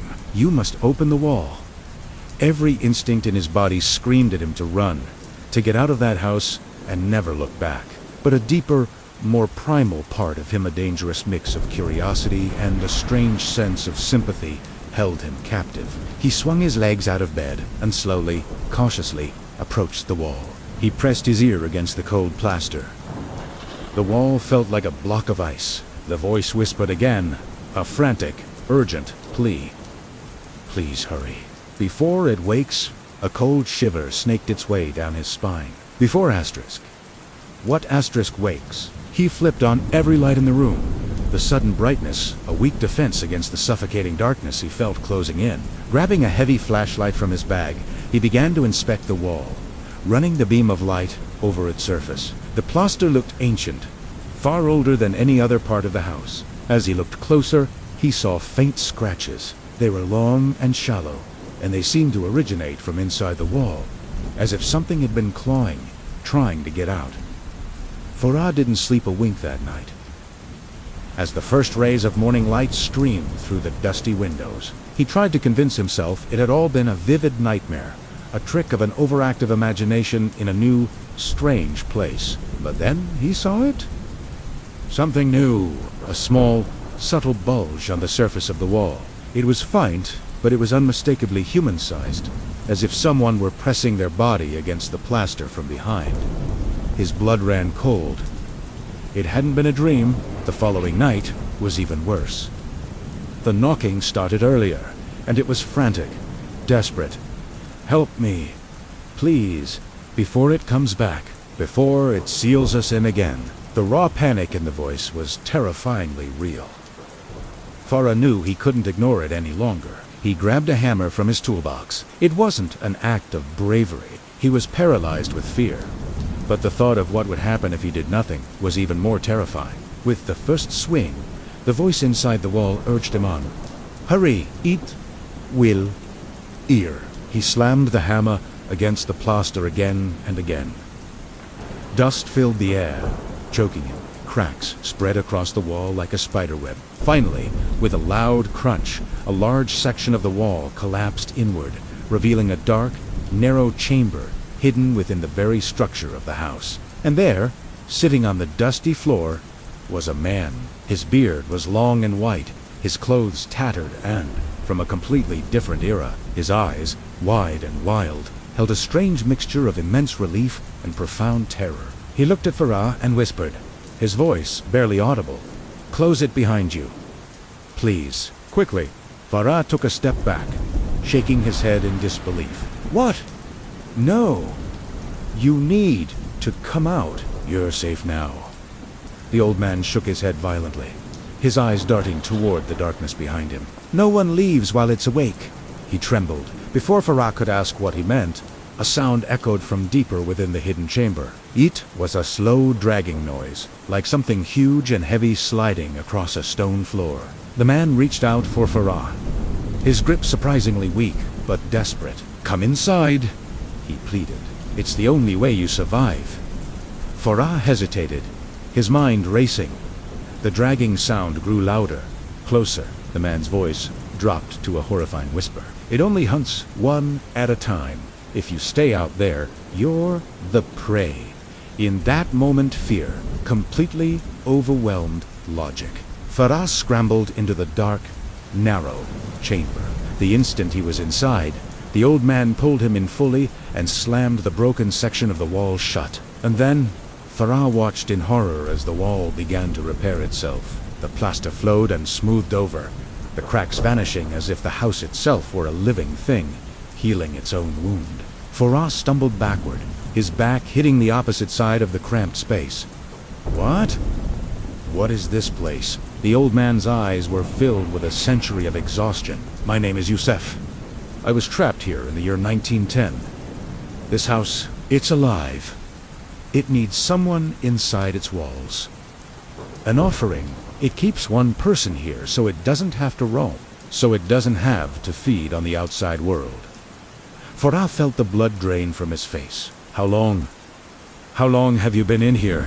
Youssef looked down at the floor, his shoulders slumping in defeat. "I stopped counting after 50 years. A crushing silence filled the chamber, broken only by a faint, rhythmic sound. The sound of the house breathing, a slow, deep inhale and exhale that seemed to come from the very walls around them. Farah frantically searched for an exit, a crack in the stone, anything. But the chamber was perfectly sealed. There was no light, save for a faint, sickly glow that seemed to pulse from somewhere deep within the walls. It whispered, his voice cracking, "There has to be a way out." Youssef looked at him and smiled a bitter, broken smile. "Oh, there is. There's one way out. Someone has to take your place." Farah's heart plummeted into his stomach. He shook his head, backing away. No, you tricked me. You lured me in here to replace you." Youssef's voice broke, thick with guilt and desperation. "I didn't want to, I swear. But it's the only way. I've waited over 100 years for someone to finally hear my voice." The house's breathing grew louder, deeper. It sounded hungry. Youssef moved toward the wall that led back to the bedroom. As he pressed his hand against it, the plaster softened like wet clay, and a gap opened, revealing the bedroom Farah had just left. Youssef stepped through the opening. He turned back one last time, his face a mask of sorrow. "I'm sorry," he whispered, and then the wall sealed shut, becoming solid stone once more. Farah threw himself against it, screaming, punching, clawing, until his knuckles were raw and bloody. But the wall didn't move. It didn't crack. Instead, a voice whispered from all around him, a voice ancient and cold as the grave. "One enters, one leaves. 4 hours." Farah screamed until his throat was raw. Then the hours turned into days, and the days turned into an eternity of silent darkness. And now, if you ever find yourself in that old, abandoned house, if you're brave enough to spend a night in that particular bedroom, listen closely. You might just hear a faint knock from behind the wall. A thin, trembling whisper, begging for help. Please, please help me before it wakes.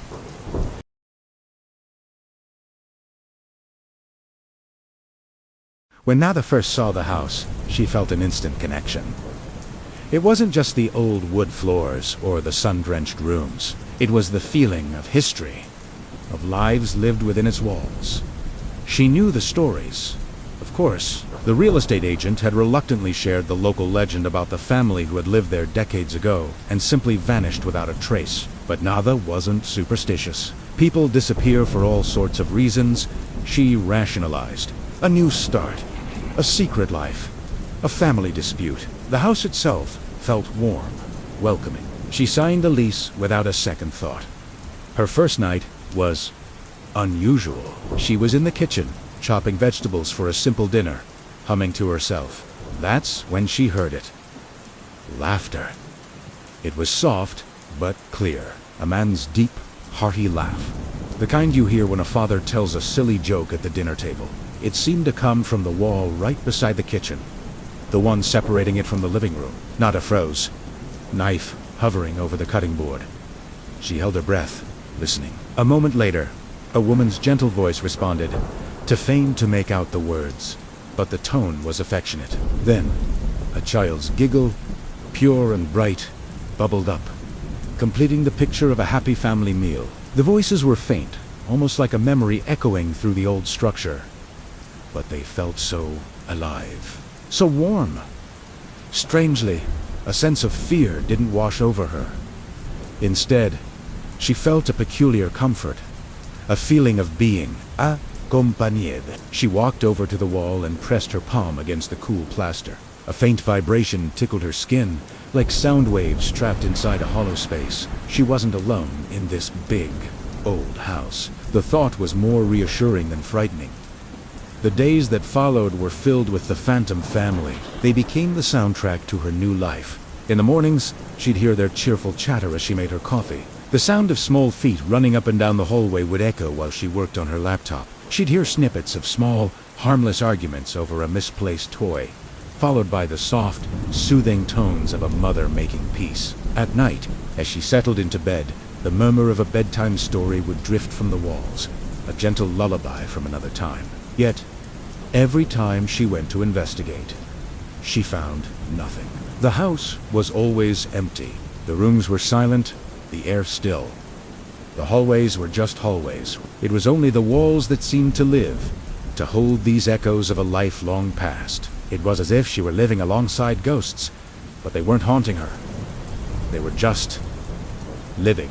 She started to think of them as her unseen roommates, a spectral family whose presence filled the silence. One evening, a week after she moved in, the loneliness of her own silence became too much. The Phantom family was quiet, and the house felt unnervingly still. Sitting on the living room floor, surrounded by unpacked boxers, Nada felt a sudden urge to connect. She looked at the wall where the voices were usually strongest and whispered into the quiet room, "Can you hear me?" The effect was immediate and chilling. All ambient sounds in the house, the creak of the floorboards, the hum of the refrigerator, the distant traffic seemed to die at once. A profound, heavy silence fell over everything. For the first time since she'd arrived, the house felt truly empty and cold. The warmth she had cherished was gone, replaced by an icy dread that prickled her skin. She waited, her heart thumping against her ribs. Then, a voice answered, so close, it felt like it was right beside her ear. It was the little girl. "Yes, we hear you." The voice was no longer a faint echo from within the walls. It was in the room with her. Nada scrambled backward, her eyes darting around the empty space. "Where are you?" she stammered, her own voice trembling. The girl giggled, a sound that was no longer joyful but eerie and sharp. "We're right here, behind you." Nada spun around, expecting to see a figure, a shadow, anything, but there was nothing. The room was just as it was. The girl's voice continued, a playful, sing-song whisper that crawled down her spine. "Not behind the wall. Behind you. You came into our place." As if on quay, the lights in the room began to flicker erratically, casting, dancing, distorted shadows. A cold breeze swept through the room, rustling the packing paper, even though all the windows were shut tight. Panic began to claw its way up Nada's throat. Then she heard it again, the sound of footsteps. But this time they weren't in the walls. They were on the ceiling, right above her head.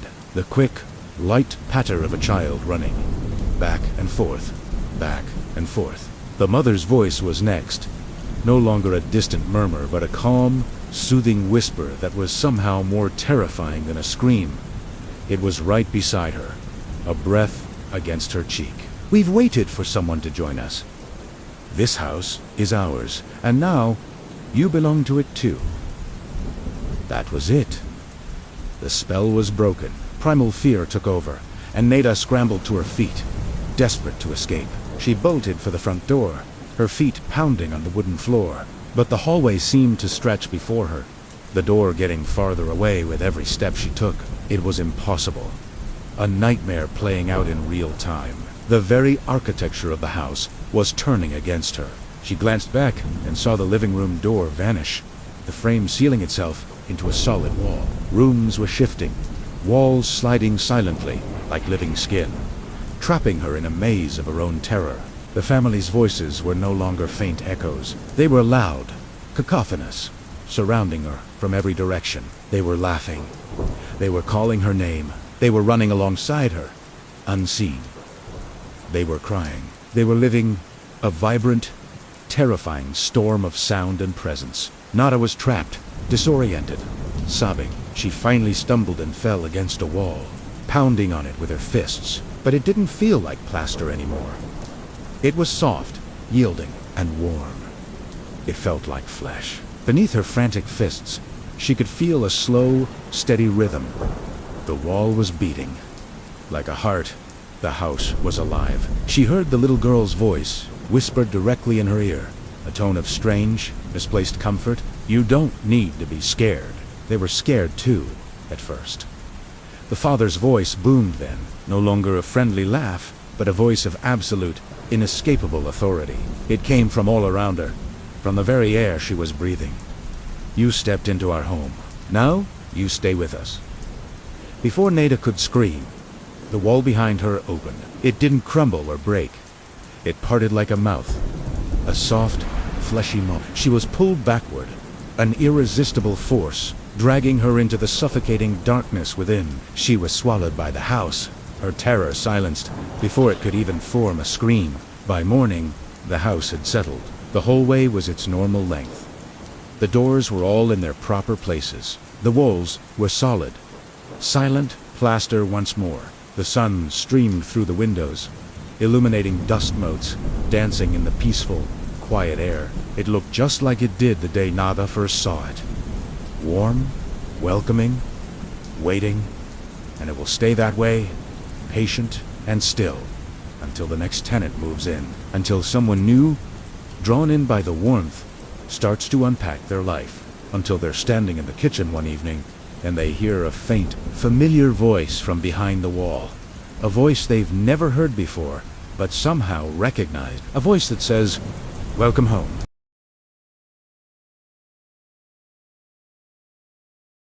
When Daniel first moved into the lakeside cabin, he expected silence. He was looking for nothing more than the whisper of wind, brushing the water, and the occasional groan of old wood, settling with the night. It was exactly the kind of quiet escape he needed after months of restless sleep and an overworked mind. He just wanted to unplug, to let the stillness of the lake seep into his bones and quiet the noise inside his head. The cabin itself was simple, almost charming in its modesty.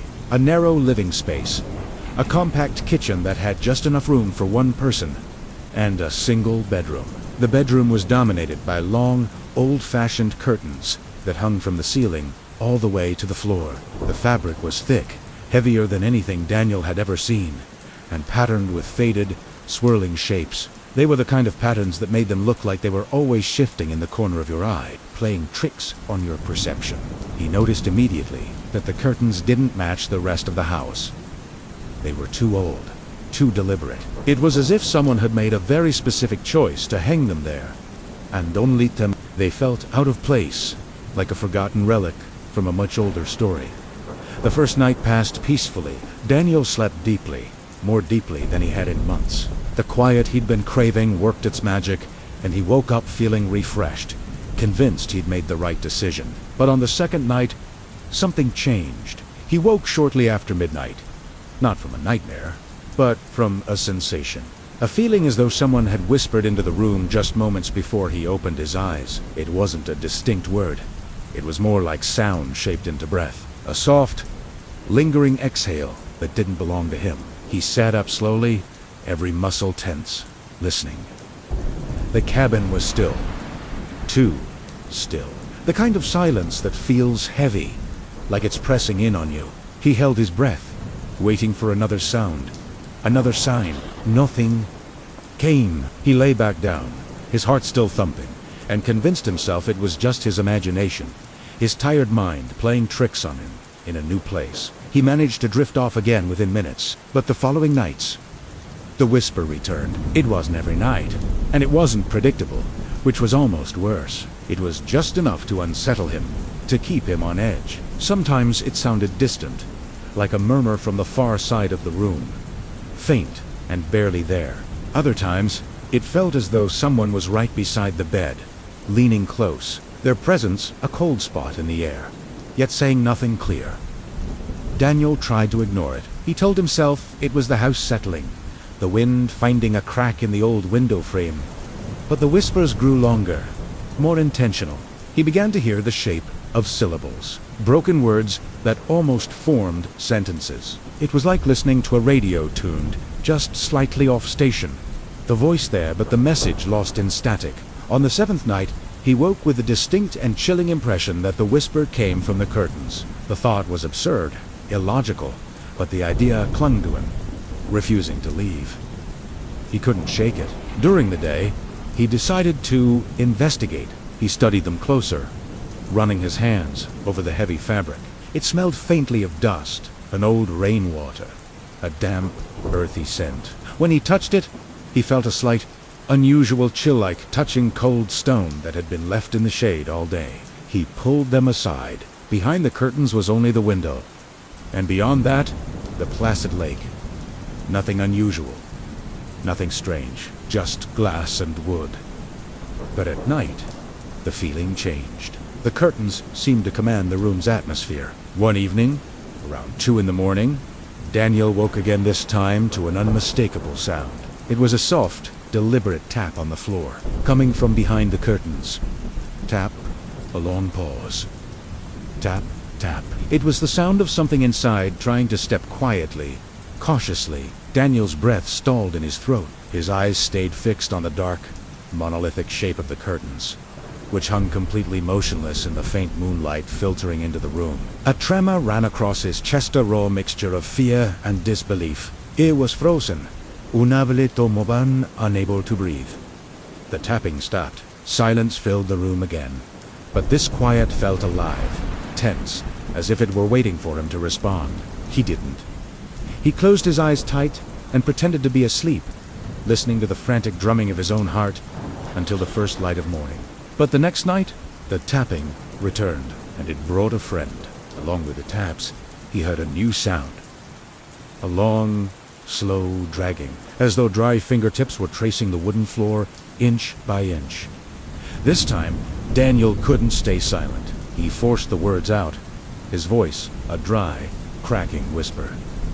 "Who's there?" The room responded with absolute silence. The dragging stopped. The tapping ceased. For a moment, he thought he'd finally scared it away. Or maybe, just maybe, he'd imagined the whole thing. But then, just as he began to let out a shaky breath of relief, the curtains shifted. It was only a slight sway, a barely perceptible ripple in the heavy fabric, but it was enough to show movement where no wind existed. He froze again, clenching the blanket in his fists, his pulse drumming so hard in his ears it hurt. He stared, wide-eyed, at the swaying fabric. Then the whisper came. This time, it was clearer than ever before.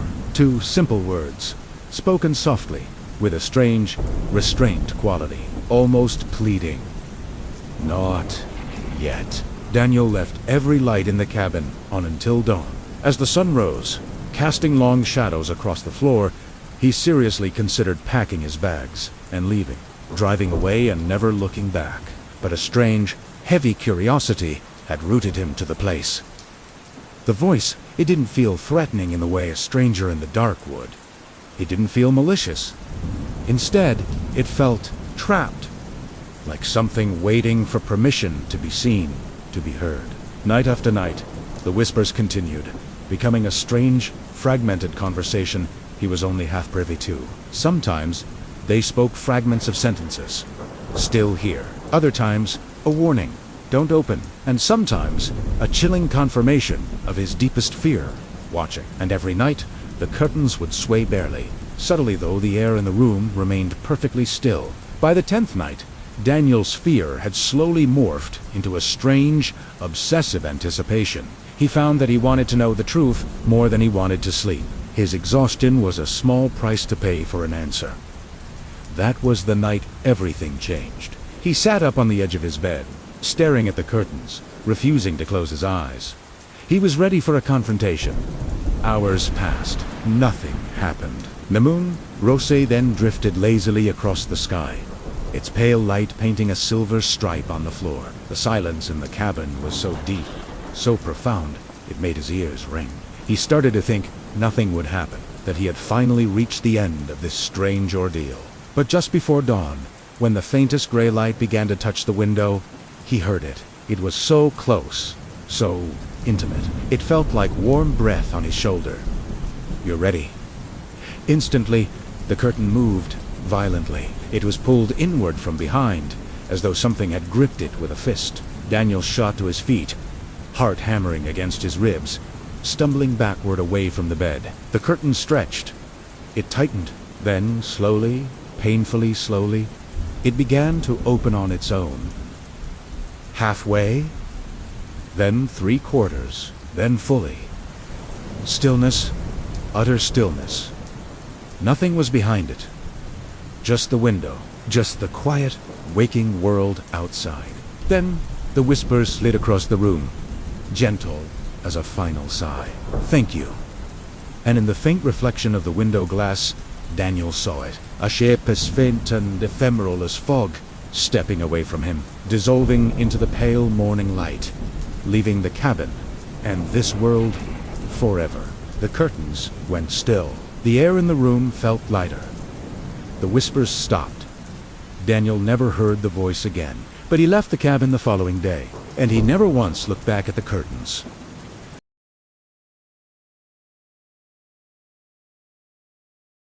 Evelyn had always loved old houses. She loved the way time shaped the wood, softened the wallpaper, and left behind a gentle sense of history. So, when she inherited her grandmother's ancestral Homa sprawling, weather-beaten estate on the edge of a deep forest, she wasn't afraid. She was fascinated. The house was massive, almost labyrinthine, with long corridors that creaked under the weight of their own memories. But there was one room, tucked at the far end of the second floor, that had always remained locked. Her grandmother called it the night room. And whenever young Evelyn asked what was inside, the answer was always the same strange phrase: "It only wakes when the sun sleeps." At the time, Evelyn just assumed it was a poetic way of saying the room was unused. But now, standing in that same hallway as an adult, the phrase felt heavier. The key to the room was still hanging on a rusty hook right beside the door. She took it, her fingers hesitating for just a moment, and then she unlocked it. The hinges groaned quietly as the door drifted open. The room was perfectly ordinary at first glance. A bed with a faded quilt, a heavy wooden dresser, a desk beside a window overlooking the dark, silent trees, and a large, old mirror hanging on the wall. Everything was coated in a thin layer of dust, but there was a strange stillness in the room, something thicker than the quiet of the rest of the house. A faint smell of old rain hung in the air, and the mirror, it seemed just slightly darker than a normal mirror should. Evelyn shrugged off the feeling and stepped inside. The floorboards didn't creak here. The air didn't shift. Even her own footsteps sounded muffled, as if the room absorbed sound rather than echoing it. She explored for a bit, found nothing unusual, and left, leaving the door ajar. But that night, the room began to change. Night 1, Evelyn awoke around midnight to a faint sound. A door, very slowly, clicking, shut. Her heart thumped in her chest as she sat up. The house was old, full of drafts. It could have been anything. But she had spent enough nights there as a teenager to know the house's natural noises. This wasn't one of them. In the absolute stillness, she listened, and then she heard a soft creak coming from the second floor, from the hallway right outside the night room. It was subtle, barely noticeable, but it continued at irregular intervals, as if something was shifting inside the room she had just opened. She didn't investigate. Not that night. Night 3. On the third night, She walked past the room on her way to bed. The door was now half open. She was sure she had left it fully open just a day before. She stood in the hallway, staring at the dark gap. The blackness seemed to swallow the inside of the room like ink. Something felt different. Thicker, as though the air behind that half-open door had actual weight. She whispered into the darkness, "Is anyone in there?" Silence at first.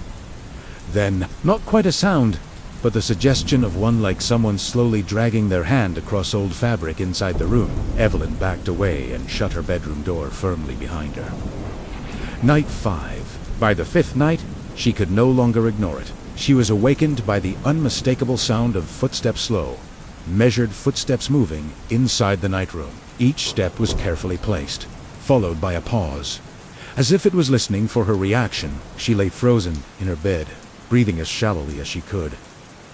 Then a soft knock sounded, not on her bedroom door, but inside the night room itself. A knock against the far wall. Then another, a little closer to the hallway. And then one more. Almost pull it, right on the other side of the door. Evelyn whispered to herself, "Just the house." Who's to whine just? But she knew it wasn't.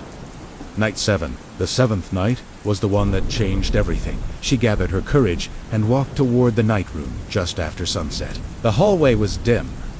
The only light a faint glow from the moon leaking through the narrow windows. The door to the room was slightly open again. Evelyn placed her hand on the cold wood and pushed it open. Inside, the room was darker than it should have been. The moonlight from the hallway didn't seem to stretch far inside.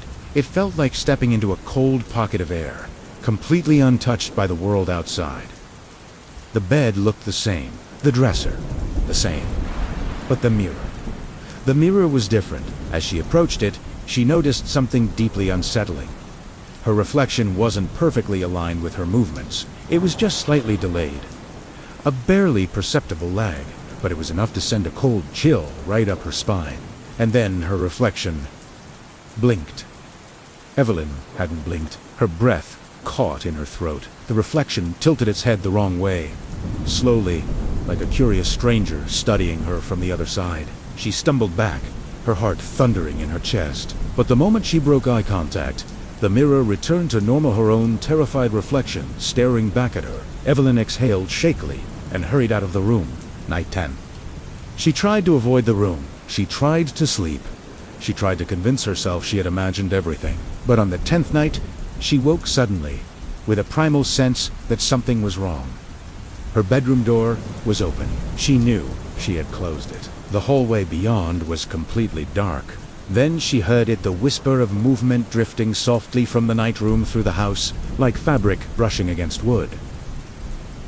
Slowly, the darkness in the hallway seemed to spread, as though the night room were letting out its breath, filling the corridor. Evelyn stayed perfectly still, pulling the covers up to her chin.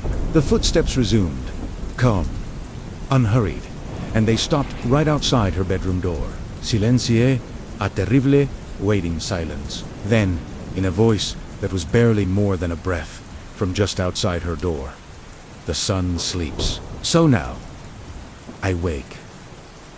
The bedroom door slowly began to close on its own softly, gently, as if someone unseen was pushing it shut from the other side. Click. Evelyn didn't sleep again that night. The next morning, she packed her belongings and left the house, never once looking back at the ancestral estate. But the night room didn't stay behind. Because sometimes, when Evelyn is alone in her new apartment at night, she hears them. Faint, muffled footsteps, pacing slowly across the floor, as if waiting for the sun to sleep again.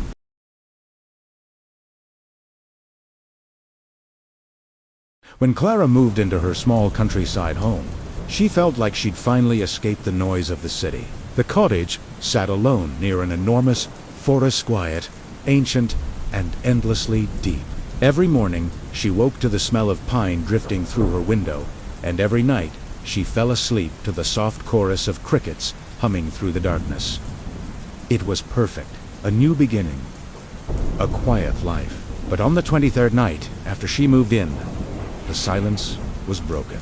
That was the night she saw him. It was just after midnight. Clara woke suddenly, not sure why. The room was dim. lit only by a faint blue glow from the moon filtering through the thin curtains. She rubbed her eyes and turned her head toward the window and her heart stopped cold. A tall silhouette stood at the edge of the forest, perfectly still, perfectly facing her house. At first, she thought it was just a trick of the shadows, maybe a strangely shaped tree. But as her eyes adjusted to the dark, the shape grew clearer. It was a manantial antin. His arms were hanging limply at his sides. He wasn't moving, not even swaying with the gentle breeze that rustled the leaves around him. He was just watching. Clara sat bolt upright in bed, her heart thudding against her ribs like a trapped bird. She tried to rationalize it. It had to be a traveler. Maybe a late-night hiker who had lost their way. But something about his posture was deeply unsettling. It was too rigid, too deliberate. She blinked, hoping her eyes were playing tricks on her. Didn't. She stayed awake until dawn, her gaze locked on the forest line, her body tense. And when the first soft rays of sunlight finally touched the tops of the trees, he was gone, as if he'd never been there at all. The next day, Clara didn't sleep. She couldn't. Exhaustion made her dizzy, but the fear of closing her eyes was far worse. She refused to nap. Instead, she boarded up the window with heavy, dark curtains and kept herself busy, scrubbing floors, organizing books, anything to shake the image of the man from her mind. But as day turned to evening, and evening turned to night, the fear returned with it. A cold, heavy blanket settling over the small cottage. And again shortly after midnight, Clara felt that same strange pull, the same chilling sense that she was being watched, that someone was watching her awaken. She didn't want to look. Every instinct screamed at her to stay in bed, to hide under the covers. But a morbid dread, slow and heavy, guided her to the window. Her hand trembled as she parted the thick curtains by just an inch. He was closer, now standing halfway between the forest and her cottage. Still, facing directly at her window. His form was more defined now, no longer just a shadow, but a solid presence in the moonlight. Clara gasped and stumbled backward, a strangled cry catching in her throat. Her breath came in short, panicked bursts. She scrambled for her phone, her fingers fumbling on the screen, ready to call anyone, but, of course, it wasn't unusual for her rural home. But in that moment, it felt like a death sentence. She hovered near her bedroom door, listening, waiting. Her eyes darted back and forth between the locked door and the curtained window. Hours crept by, each tick of the clock echoing like a drumbeat in the silent house. She didn't dare check the window again. When sunlight finally broke over the horizon, she took a deep, shaky breath and looked. It was gone. By the third night, Clara had nearly convinced herself that she must have imagined him. It had to be stress, sleep deprivation, loneliness. They could play cruel tricks on the mind. She repeated it to herself, like a mantra. I'm just tired. It's not real. But when the clock struck midnight, she felt an undeniable chill seep into the room. A cold that had nothing to do with the temperature. Against her better judgment, she moved slowly toward the window, her feet like lead. Her hand shook violently as she lifted the edge of the curtain, and her heart stopped. He was now standing just outside her fence, only a few meters from the house. He was close enough now that she could finally see him clearly. His skin looked gray and waxy in the moonlight. Not like he was dead, but drained. Empty. His head was tilted slightly to the side, as if he were studying her with a quiet, unwavering interest. And though she couldn't see his eyes in the darkness, she could feel them, a physical weight pressing through the glass, directly onto her. Clara dropped the curtain and ran to her bed, pulling the blankets over her head like a child hiding from a monster. She lay there, completely still, for hours. Her heart was pounding so loudly in her ears, she was sure he could hear it from outside. Just before dawn, a new sound broke the silence. Footsteps, soft, slow, walking away. When the morning light finally filled the sky, she dared to check. He was gone, but this time, he'd left something behind. His footprints remained in the damp soil, leading from her fence back to the trees. Clara didn't want the fourth night to come. She spent the day in a state of rising panic. She left every single light in the house on, bathing the small cottage in a defiant, artificial glare. She boiled kettles of tea she didn't drink, just for the comforting sound. She turned on the radio, filling the rooms with static and faint music. Anything to drown out the silence. None of it helped. Right before midnight, the lights flickered once, twice, and then went out completely. The house was plunged into darkness and absolute silence. And then she heard it. Breathing.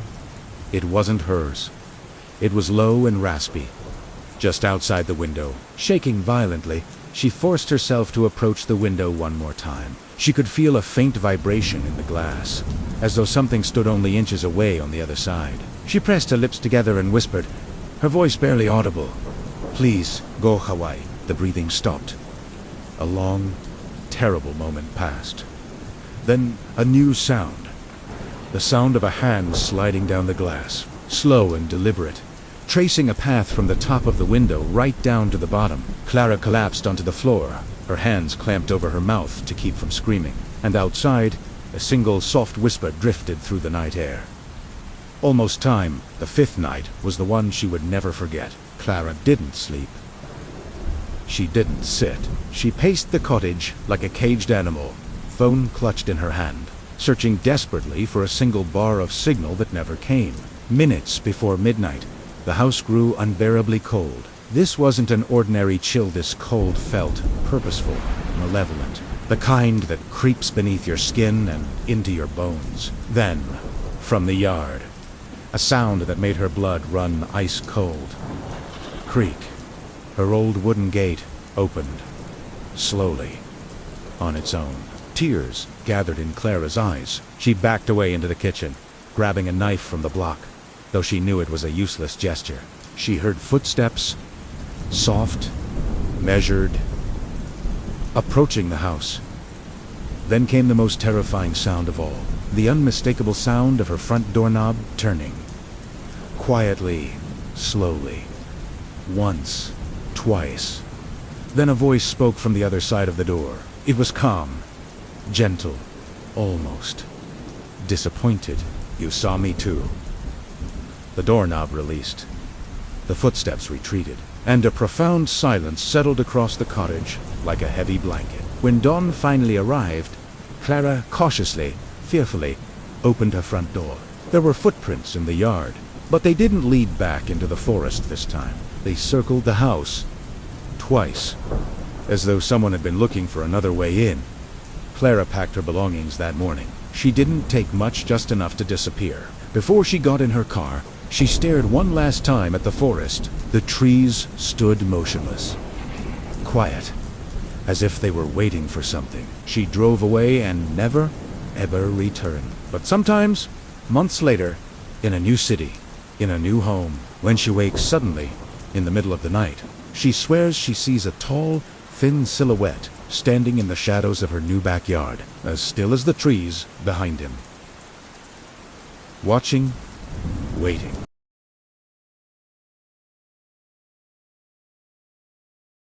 The old house stood on a hill overlooking the town, a dark silhouette against the often gray sky. It was known as the Blackwood House, and for as long as anyone could remember, it had been empty. Stories were whispered about it, tales of strange lights and eerie sounds, but they were just that, stories, until Huzifa bought it. Huzifa was a man who didn't believe in ghost stories. He was a practical man, a city dweller looking for a quiet life, away from the noise and chaos. He saw the Blackwood House not as a source of local legend, but as a bargain, a sprawling Victorian mansion for a fraction of the market price. He dismissed the townsfolk's warnings as superstitious nonsense. "Good bones," he'd say, tapping the thick oak door frame. "Just needs a little love." The first few weeks were normal. Huzifa spent his days sanding floors and patching plaster, the sounds of his work filling the long silent halls. He'd hum along to the radio, feeling a sense of pride as he brought the old place back to life. But as the first month drew to a close, the house began to feel different. It started subtly. A floorboard creaking in an empty room, A door swinging shut on a windless day. Josefa brushed it off as the house settling. Old houses do that, he told himself. Then came the walls. It began in the upstairs master bedroom. He noticed a faint discoloration, a dark, spreading stain on the floral wallpaper. He assumed it was damp, a leaky roof perhaps, but the stain didn't feel wet. It was dry and almost warm to the touch. The next day he noticed the wallpaper seemed to be bulging slightly, as if something was pushing against it from the other side. He pressed his hand against the spot, and it felt soft, yielding, like pressing into flesh. He recoiled, his heart hammering in his chest. Over the next few days, the phenomenon spread. The walls throughout the house began to swell and ripple. A slow, constant, almost imperceptible movement. It was like watching a living thing breathe. Sometimes, the movement would become more pronounced. A distinct shape would push outward from the plaster, the vague outline of a face with sunken eyes and a gaping mouth, silently watching him for a moment before receding back into the wall. Josefa's practicality was warring with a primal fear he couldn't explain. He tried to rationalize it. An architectural anomaly? An infestation of some kind? He called the contractor, a stoic local man who took one look at the undulating walls. His face paled and left without a word, refusing to take the job. The nights were the worst. That's when the sounds began. A low, rhythmic thumping that seemed to come from the very foundation of the house. And then another sound, more disturbing. A wet, tearing noise, followed by a sharp crack. It sounded like chewing, like something gnawing on bone. It would start just after midnight and continue until the first light of dawn. Josefa would lie in his bed, sheets pulled up to his chin, listening. The sound was everywhere and nowhere at once, echoing through the halls, seeming to come from inside the walls themselves. He started sleeping on the sofa downstairs, hoping the distance would muffle the sound, but it made no difference. The chewing was inescapable. His sanity began to fray. He stopped working on the house. His days were spent pacing, watching the walls. His nights spent listening to the horrific sounds. Sleep became a luxury he could no longer afford. He grew gaunt, his eyes wide and haunted. The man who had scoffed at ghost stories was now living in one. He had to get out. He packed a single bag, his hands trembling so badly he could barely zip it closed. He ran to the front door, the solid oak door he had once admired, and pulled on the handle. It wouldn't budge. He threw his shoulder against it, again and again. But it was like pushing against a mountain. Panic set in. He ran to the back door, then to the side entrance. They were all sealed shut, as if they had fused with their frames. He raced through the house, from window to window, but they were no longer made of glass. They had become opaque, milky white surfaces, hard as steel and cold to the touch. The doors had vanished. The windows were gone. He was trapped. The house had sealed him. The walls seemed to pulse with a kind of triumphant energy. The faces pushed out further now, their expressions no longer vacant, but filled with a hungry anticipation. He started talking to himself, his voice a hoarse whisper in the suffocating silence between the chewing sessions. "It's just a house," he'd repeat, a desperate mantra. "It's just wood and plaster." But he knew he was lying. He could feel it. The house was aware. It was conscious, and it was feeding. He remembered the old stories, the disappearances linked to the property over the centuries. He wasn't the first. His last point of contact with the outside world was his phone. With a shaking hand, he called his sister. The connection was poor, full of static, as if the signal itself was being devoured. "What is it?" "What's wrong?" she asked, her voice filled with concern. Josefa could barely speak. The walls were closing in, the air growing thick and heavy. The sound of chewing was louder now, closer. He could hear the splintering of bone right behind his head. "Get out of there!" his sister screamed through the phone. Josefa looked at the wall beside him. A long, thin crack appeared in the plaster, and from it, a thick, dark liquid began to ooze. The smell was coppery and foul. He finally understood. The house wasn't just trapping him. It was digesting him. "It isn't a house," he whispered, his voice barely audible over the static and the relentless, grinding noise. His sister strained to hear his final words, a chilling revelation that would haunt the town for generations to come. "It's hungry." The line went dead. No one ever heard from Huzifa again. The Blackwood house stood silent on its hill, waiting. Just waiting.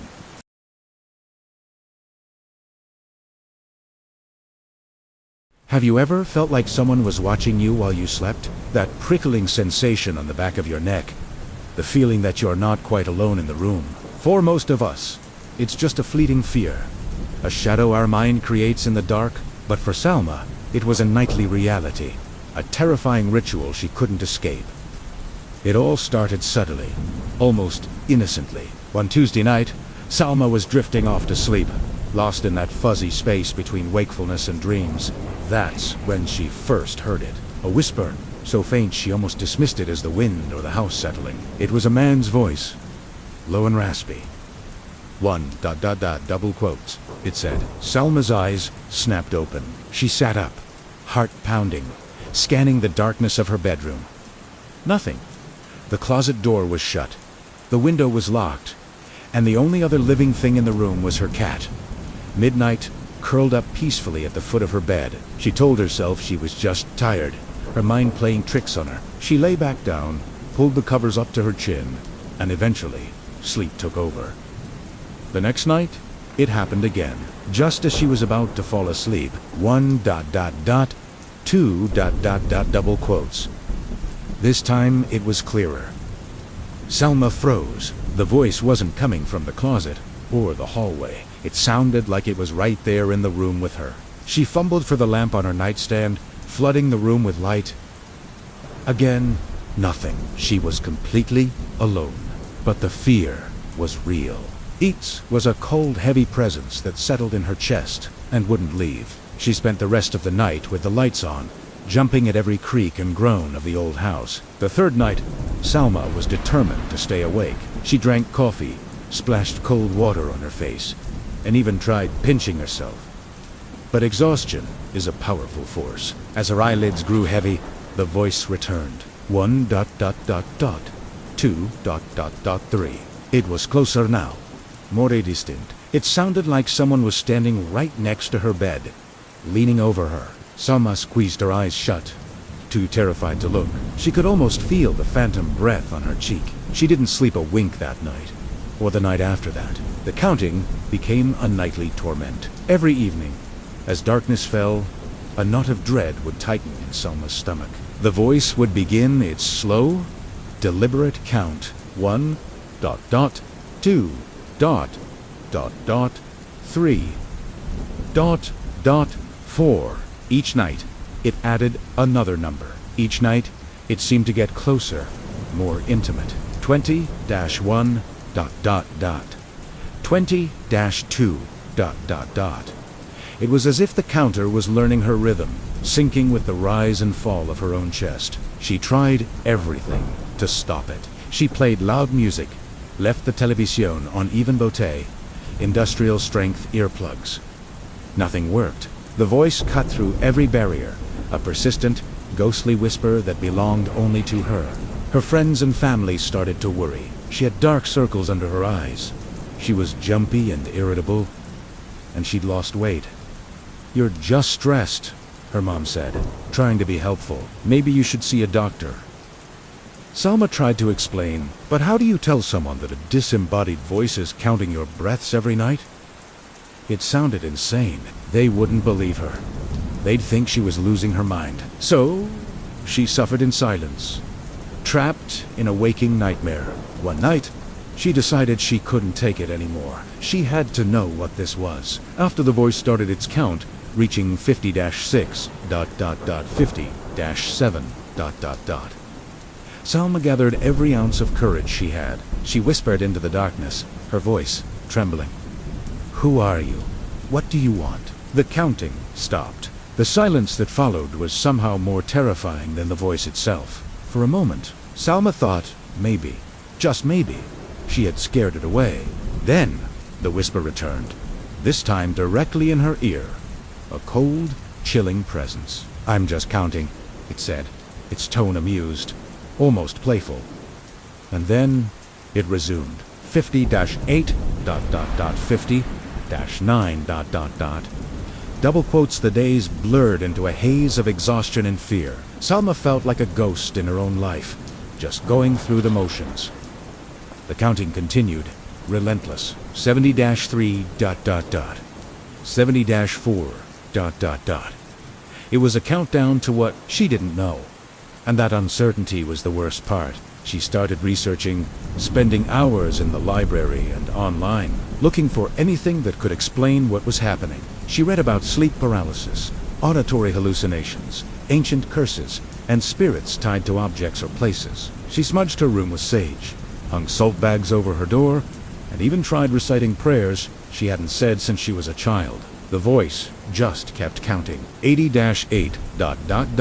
80-9 ... One evening, while digging through a box of old family photos, she found a picture of her great-grandmother, a stern-looking woman she had never met. On the back, an inscription read, "May her rest be longer than her count." A shiver ran down Salma's spine. A count? What did that mean? She called her grandmother, who was hesitant to talk about it at first. But Salma persisted, describing the nightly counting in desperate detail. Her grandmother finally sighed, her voice heavy with sorrow. She told Salma a story, a dark family legend about a curse. The story went that an ancestor had made a pact with a spirit, a breath-taker, for a longer life. The price was simple. The spirit would get to collect the breaths of one of the ancestor Issa descendants. The spirit would count the breaths of its chosen victim, and when the count was complete, it would claim them. Salma's great-grandmother had been the last one. She had died in her sleep, peacefully, the family had always said. But now Salma knew the truth. She wasn't going crazy. She was being hunted. That night was the 99th night. Salma knew what was coming.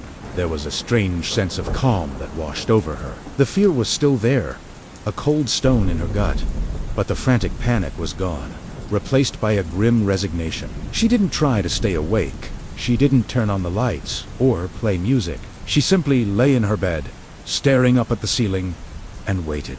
As the clock struck midnight, the familiar whisper began. 1 ... 2 ... It was slow, deliberate, savoring each number. Salma didn't flinch. She just lay there, listening to the sound of her own breathing, the very thing that was betraying her. The count continued, rising higher and higher. 50 ... 60 ... 70 ... The voice was no longer a whisper. It was a clear, solid presence in the room, a voice filled with ancient hunger. 80 ... 90 ... double. Quotes. Salma closed her eyes. The room grew cold, an unnatural chill that seeped into her bones. 90-7 ... 90-8 ... 99. The counting stopped. The silence stretched on, thick and heavy. Salma held her breath, waiting. Then, the voice spoke again. No longer a whisper, but a soft, satisfied murmur, right next to her ear. It was as if someone was lying on the pillow beside her, their lips brushing against her skin. My turn. My turn. Salma never breathed again. The next morning, her mother found her lying peacefully in her bed, a serene expression on her face. To the world, it looked like she had simply passed away in her sleep. But if you had been there, in the silent, cold room, you might have heard it. A faint, new sound. The slow, rhythmic whisper of a single word, spoken over and over again, like a new count just beginning. Thank you so much for watching. If you enjoyed this story, don't forget to hit that like button and subscribe for more chills. Let me know in the comments if you've ever had a spooky experience you just Kalooned explain. Stay safe, and see you next time.